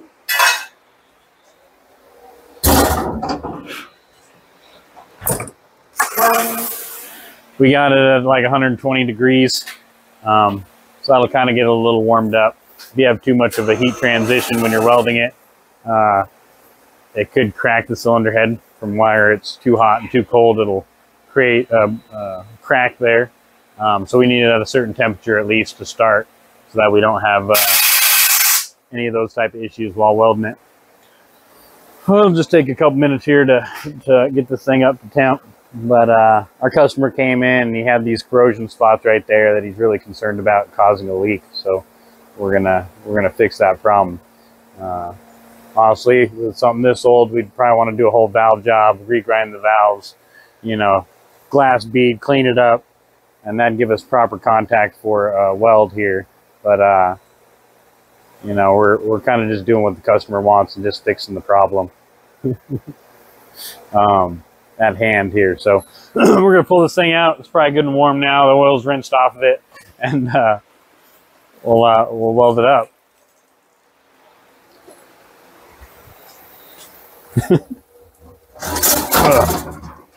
Oh yeah, it's hot.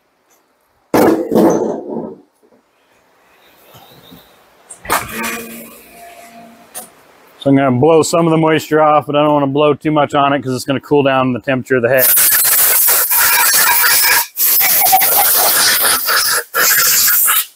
That should do it. All right, we're going to take it back and weld it up.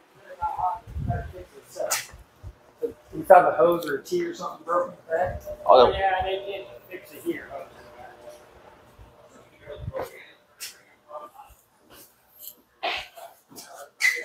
All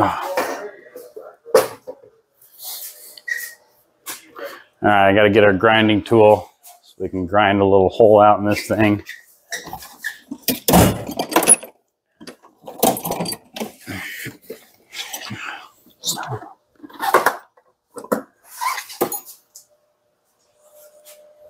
They've changed it around in here. Where's all the tools?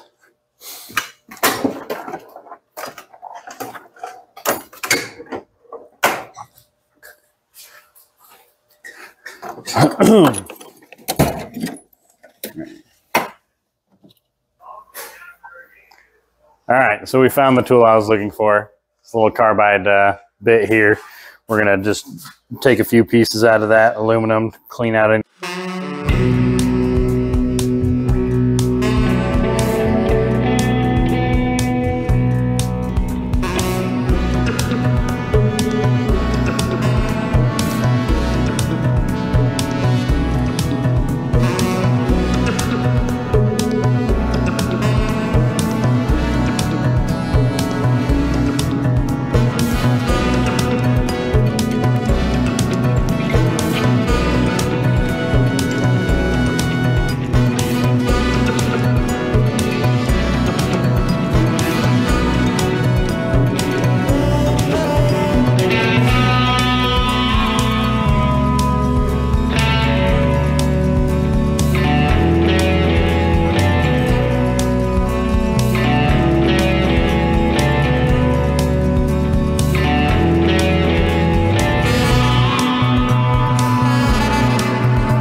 All right, well, that took a little more than I was hoping for, but now we're all cleaned up and just going to click on the machine. We can get started welding this thing.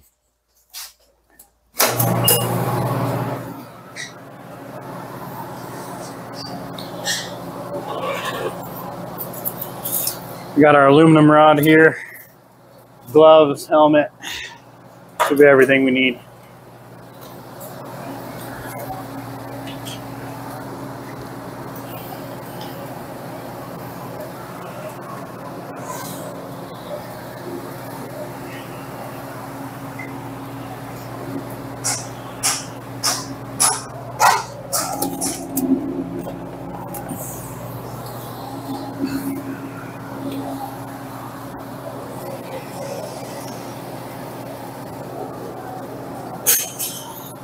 All right, I'm gonna warm it up a little bit with this, melt everything down into a liquid before I get started, and then we'll start adding metal. Make sure your gas is turned on, proper level there. Alrighty, it's gonna get kind of bright.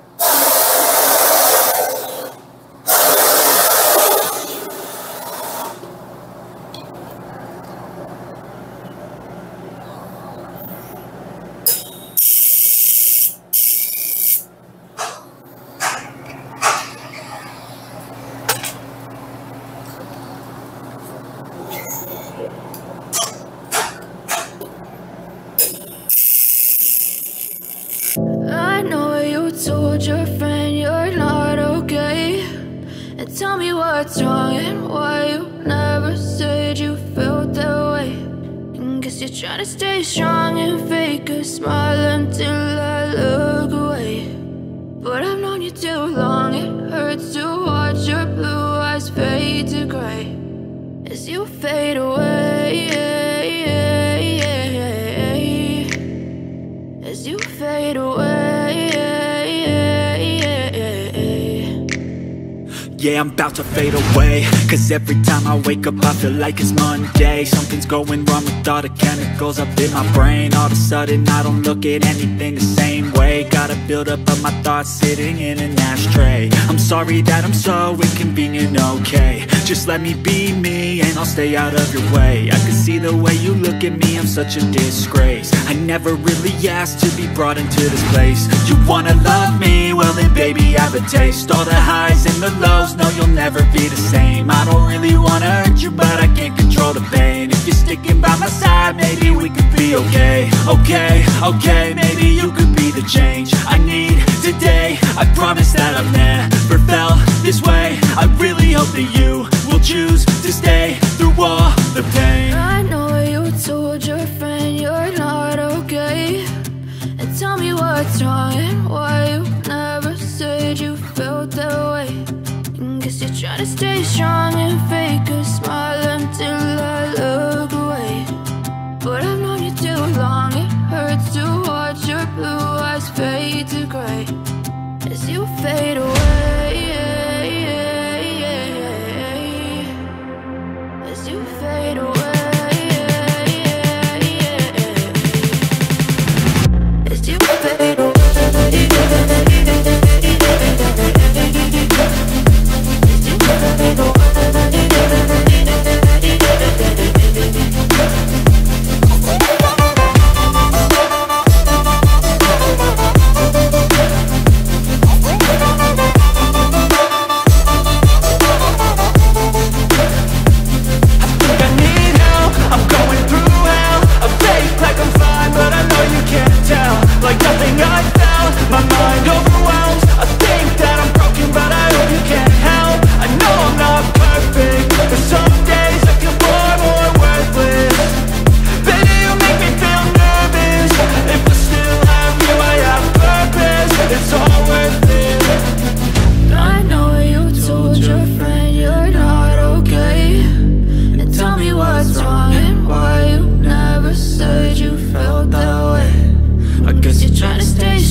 tell me what's wrong and why you never said you felt that way. And guess you're trying to stay strong and fake a smile until I look away.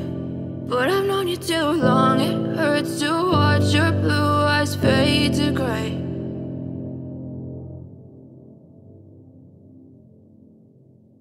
Cause I don't need saving, it's everything I've been chasing, all here for the taking. Don't wanna test your luck with me, I think I've had enough disease. I'm sick of all the bad thoughts, people who are half-nots. You were not as tough as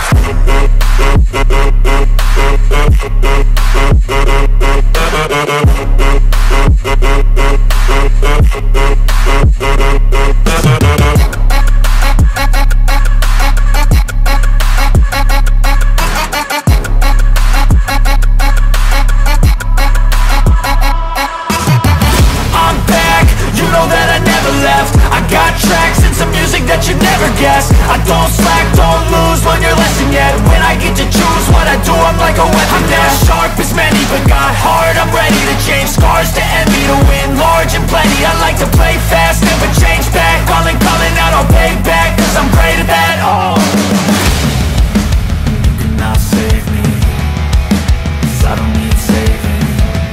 It's everything I've been chasing, all here for the taking. Don't wanna test your luck with me, I think I've had enough disease. I'm sick of all the bad thoughts, people who are half-nots. you were not as tough though. Don't wanna test your luck with me, I think I've had enough disease. I'm sick of all the bad thoughts, people who are half-nots, who are not as tough as me. Don't wanna test your luck with me, I think I've had enough disease. I'm sick of all the bad thoughts, people who are half-nots, who are not as tough as me.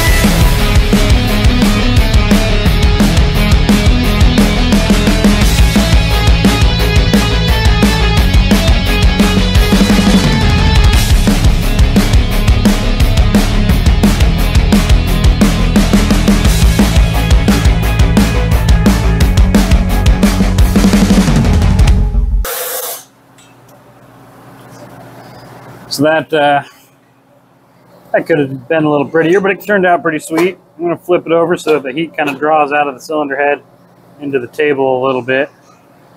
Keep that heat transition down to a minimum. So the next step here is to flatten it out a little bit, and then we're going to take it over to our resurfacer, put a nice finish on it, and then all those pits should be out. It should be a nice mirror finish, and we'll have no more issues with that leaking out there. So we'll be doing that later today or in our next video. Yeah, thank you for watching. Remember to subscribe and hit that like button and that bell notification if you want all our notifications. And yeah, thank you for watching. Have a great day, and remember, it's all in your head. Hi, this is Derek with Boise Cylinder Head Services. Today we're continuing on with this Volvo resurface job. We welded it over here, and now we're just going to resurface this off. I got it in our Comex RP 900 MVA resurfacer, and it's leveled out, clamped in, everything's tight. We got our safety glasses on, so now we're just going to turn this thing on and knock that weld off. Might take a couple swipes, but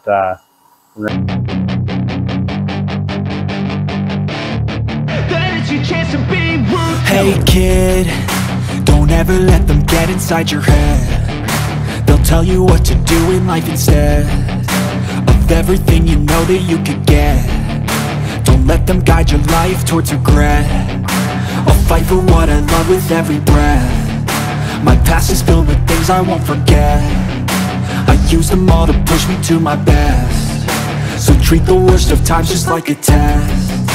If only I could go back in time, I'd tell myself that everything will end up alright. Just push yourself, test yourself, figure out what you like, and find your limits, don't be rigid, always work towards a prime. Surround yourself with open minds, people can change your life. A few friends with intent can help you feel alive. Find a passion, take some action, and with a little time, just be patient, make a statement, try to enjoy your life. They'll try to kick you while you're down. They wanna rise up while you drown. They wanna fill your head with doubt. They're silently scared that you'll figure it out. I'll make it look like I'm losing, won't bother hiding my bruises. And when they finally think you're wounded, then it's your chance to be ruthless.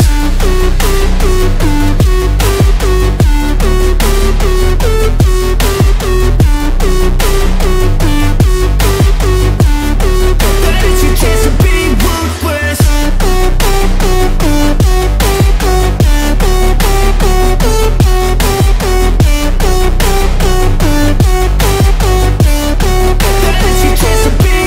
They don't wanna see me make it, they don't wanna see me care. Anytime I make some progress, I can see that they compare. I think everyone's against me, maybe something in the air. Am I paranoid? I swear a void is forming and they're scared. I walk a straight path, not many can say that. I like to play fast, cross me and there's payback. You better pray that I don't see your face at any place that I go. I know you hate that. I've been doing fine, I'm not wasting any more time. I live for the fight and the climb, and I think that the pain that's deep inside is what defines. So I won't give up, I'm gonna make it to the top. I don't care what's in my way, I swear I'm never gonna stop. I could fall flat on my face and I swear I will get back up, cause I don't deserve a thing and the road ahead is tough. They'll try to kick you while you're down, they wanna rise up while you drown. They wanna fill your head with doubt. They're silently scared that you'll figure it out. I'll make it look like I'm losing, won't bother hiding my bruises. And when they finally think you're wounded, then it's your chance to be ruthless.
Touch this hole up a little bit because there is some flakes of aluminum that we can get out of there, pretty it up a little bit.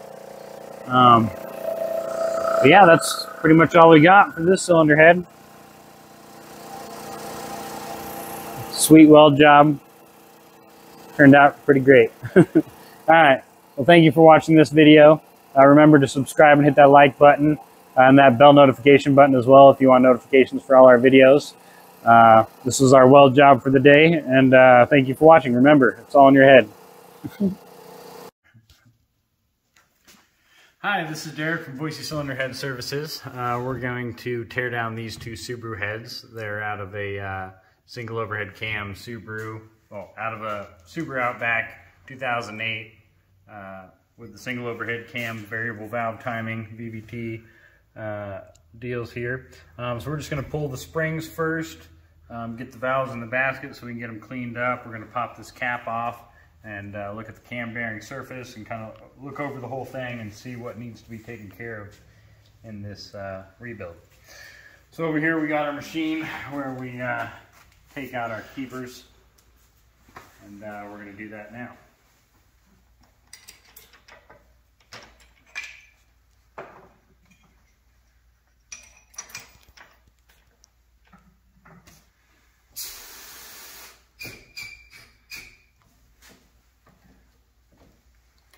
Alright, so this just pushes down the retainer, and sometimes we have to tap on the valve.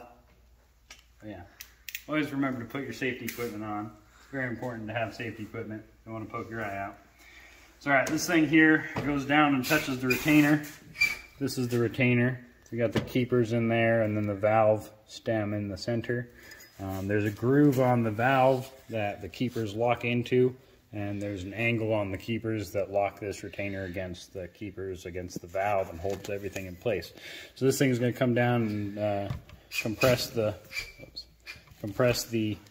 spring down.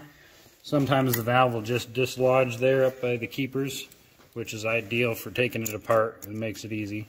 Sometimes we'll have to tap on the valve head with a hammer to dislodge it from the retainer. We're just going to pop through these and take it all apart.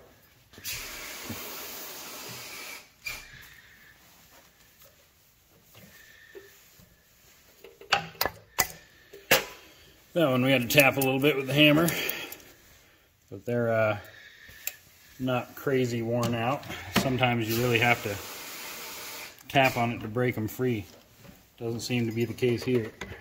So tap, tap, pop it loose. Put all our keepers on a rag down here to keep from losing them all. It really sucks when you lose a keeper when you're going to put this thing back together, because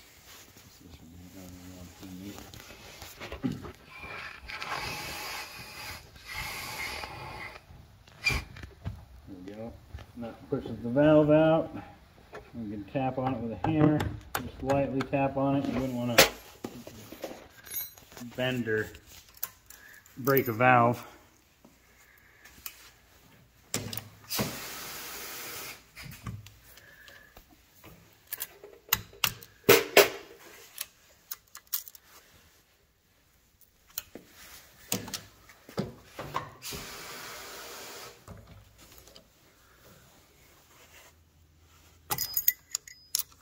We lost a keeper down in the cam journal area. We'll have to get that out here in a minute.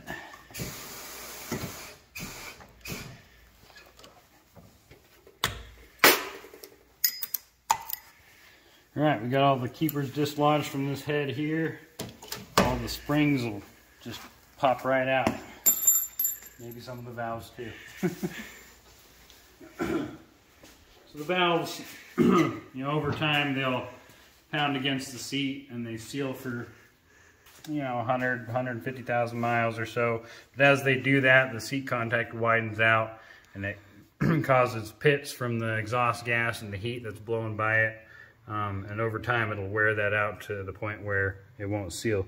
I don't know how well you can see that, but there's little pits and marks on the face of the valve. And I mean, that's a pretty good amount of wear there. I mean, definitely seen worse, but that's probably like 100,000 on this car. You might guess based off that. So we're gonna take these keepers, excuse me, the springs and the retainers off, toss those oily suckers in a basket. We'll pop the valves out as well. Good opportunity to see what 100,000 miles looks like on the valves. This one looks about the same. On this other cylinder head that we're about to take out, it had a vacuum issue on the front cylinder, and I imagine we'll be able to see why when we pull those valves out. The pitting might be a little more than these ones, or maybe a valve's bent or something like that. The intake valves, same kind of thing. They tend to hold up a heck of a lot better, and you can kind of see the ring where the seat has been contacting on those. There's no pits from extreme heat of the exhaust blowing by it. They stay a little cooler and wear a little bit less, so that's good.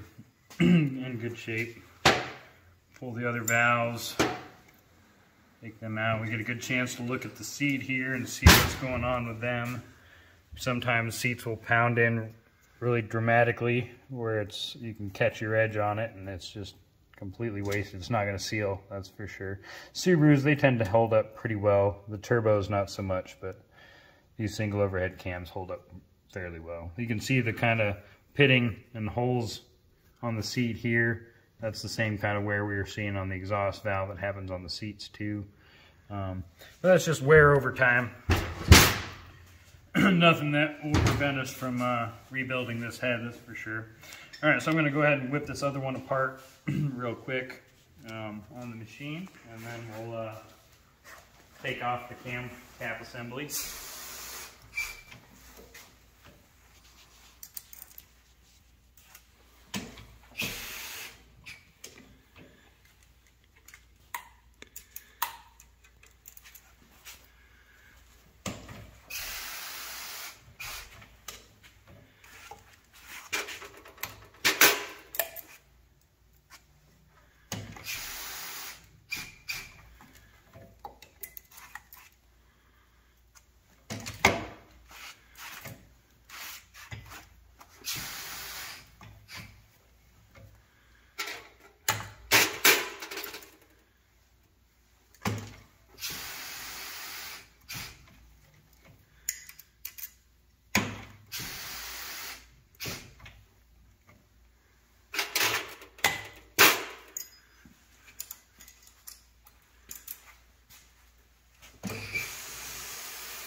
Alright, same thing, we're just going to pop all our springs in our basket, keep everything together.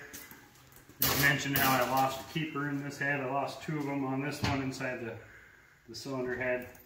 We'll shake those out next.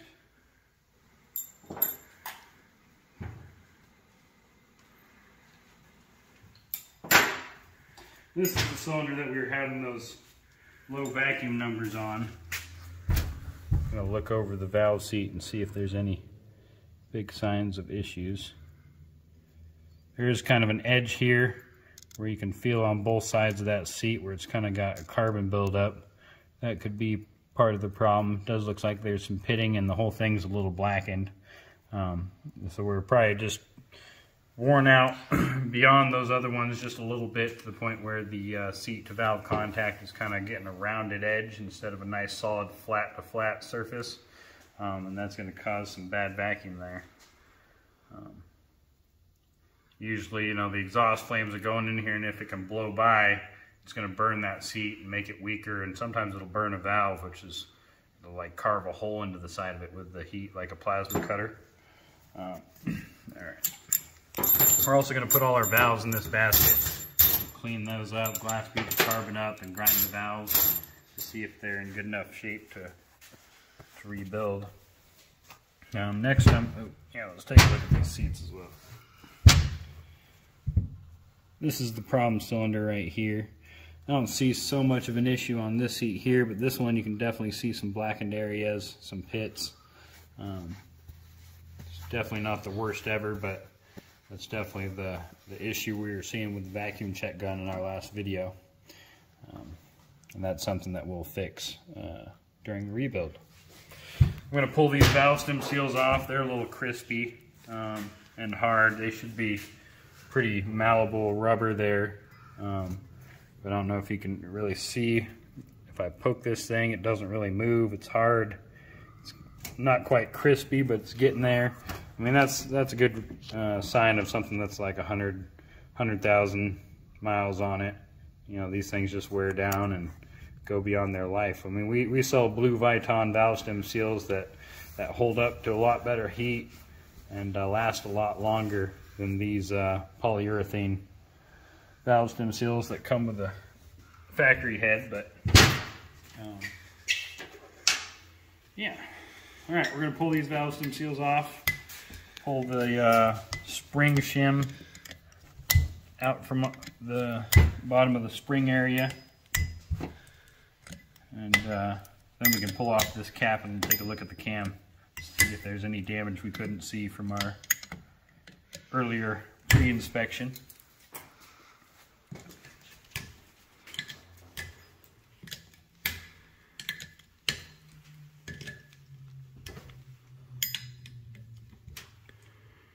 You know, while I'm doing this, I'm always looking out for any kind of broken off bits of aluminum, like if this chunk was snapped off or if anything else was snapped off, you know, the head could get condemned. Because if it doesn't have certain aspects to it, or crucial components, parts to it are broken off, then you're going to get it on the car and they're just going to not work. They're not going to hold the right bolts and pieces to make the car function. So just always keep your eye out for something like that. This is what the spring shim looks like. It protects the aluminum casting from the bottom of the spring as it moves up and down, and then also it holds this spring in place from shaking all about. That's what that bump is for, to kind of locate this spring in the center of the valve area, guide area.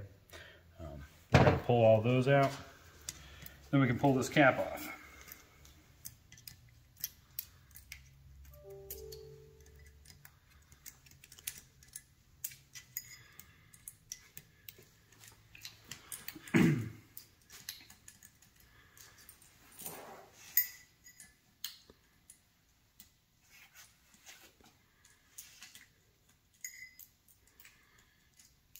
It just takes a little tiny magnet to pull these things off. It doesn't take anything crazy. This is probably one of the weaker magnets we have at the shop, and it seems to do just fine. Sometimes when the oil hasn't been changed in them for long periods of time, it gets pretty gooey, nasty, and that'll lock those things in place. I'm going to go grab a couple tools here to zap these out, and then we'll pull that cap off.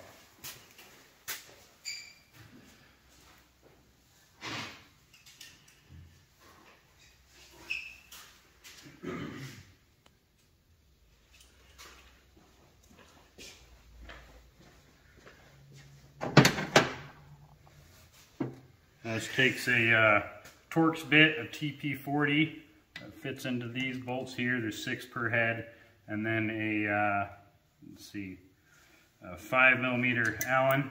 Take off the 8 other bolts, and then just a 10mm socket.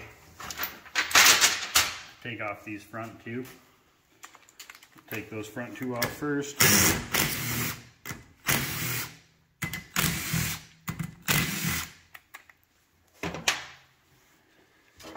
We'll use an air tool to pop out the Torx and the Allen bolts.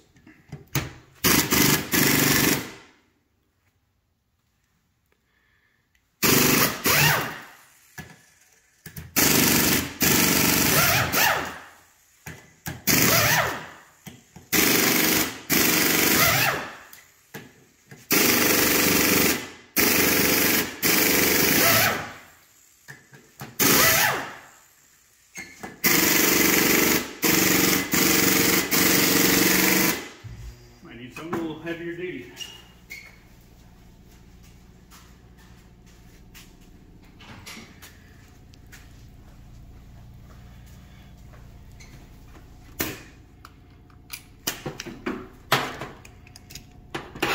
I think that air tool might be getting a little old. We've had it around for probably 10 years. Seen better days.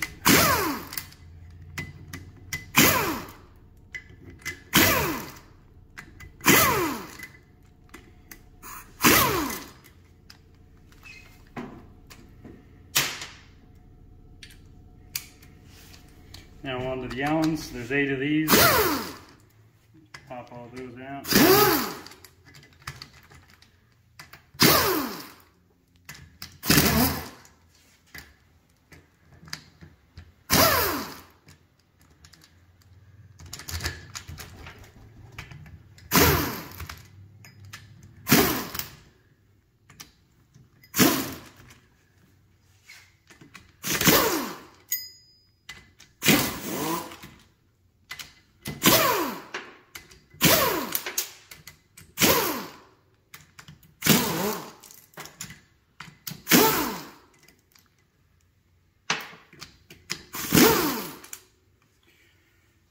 And I never did address those keepers that fell down. I did find 2 of them right here. There might be another one lost in here somewhere.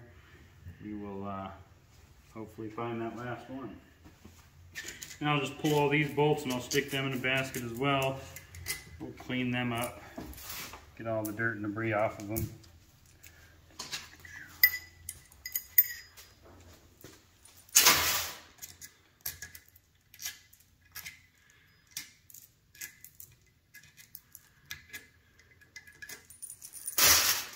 Alright, these things are sealed down pretty good. Sometimes we've seen oil leaks that'll happen, you know, off the side of the exhaust side in between that seam there. You can see a little blob of gasket that's squished out from the original seam. In situations like that, when we peel these off, we can take a look and kind of see what the issue was, if it had sufficient amount of gasket on it, or you know, what the issue was. Maybe it just wore out. There's a good ledge right here. We can pop this cover off on. Right here and here gives us a good point to pry on. I try not to pry too much on the seal area because you wouldn't want to damage the aluminum beyond being able to seal when we're all said and done. This does look like Subaru original gasket, and that's not one of the problems we had, an oil leak before, but you can tell this thing is just crispy and breaks right apart. It's pretty old. Probably, like I said, about 100,000 miles or so, maybe a little more. There's also the other side here, gasket that's stuck on here. Usually comes off pretty easy when it's old and brittle. But we're going to take a look at the cam bearing surfaces, make sure there's no problems there. The cam seems to be all right. Looking at the bearing surface, it spins smoothly. So we'll pop that out, set it in a basket. Clean that up later, and we get a chance to look at the bottom side of the bearings here, as well as the top casing of the bearing over here. Usually if you see a little bit of damage on the cam in a journal or one of the journals themselves, there's usually corresponding damage to the top and to the cam, all around pretty much. These ones look really nice. I don't see any signs of extreme wear or damage, so they'll be just fine. Let's go ahead and pop this other one apart. Imagine it should be in the same shape. The cam spins freely. There we go. Nice and clean and shiny. No damage or marks. Sometimes if bearing material shoots through the oil system here and gets up to the bearing, you'll have just rings all the way around on the bearing.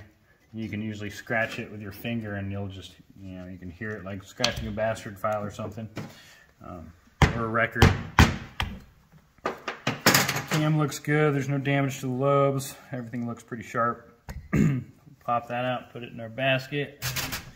Check this bearing surface. Everything looks good there as well. Another thing I would check, or I'm going to check, is the guide clearance. And this is kind of a pre-check. We got a more thorough method to do this, but this kind of gives us an idea of how bad it is. We'll put an exhaust valve into one of the exhaust guides and then just wiggle it back and forth. I mean, there's a little tiny amount of wiggle there. It should have about 1,000–1,500 clearance from the valve stem to the guide inside diameter. And if it's like clunking back and forth like that when it's all the way in here, then we know we have an issue with the guide, and we're going to have to change that guide out before we can cut the seat, finish the repair. On these cylinder heads, though, we do know that the guides slip very commonly, especially when they overheat. The aluminum expands different than the cast iron guide, and it just loosens it up enough for one of those to slide out up towards the valve face here. And then the valve stem seal will pop off the back side. It'll just pop out and float there, and you'll start burning oil and all sorts of issues. So what our fix is for that is we got replacement guides for this thing.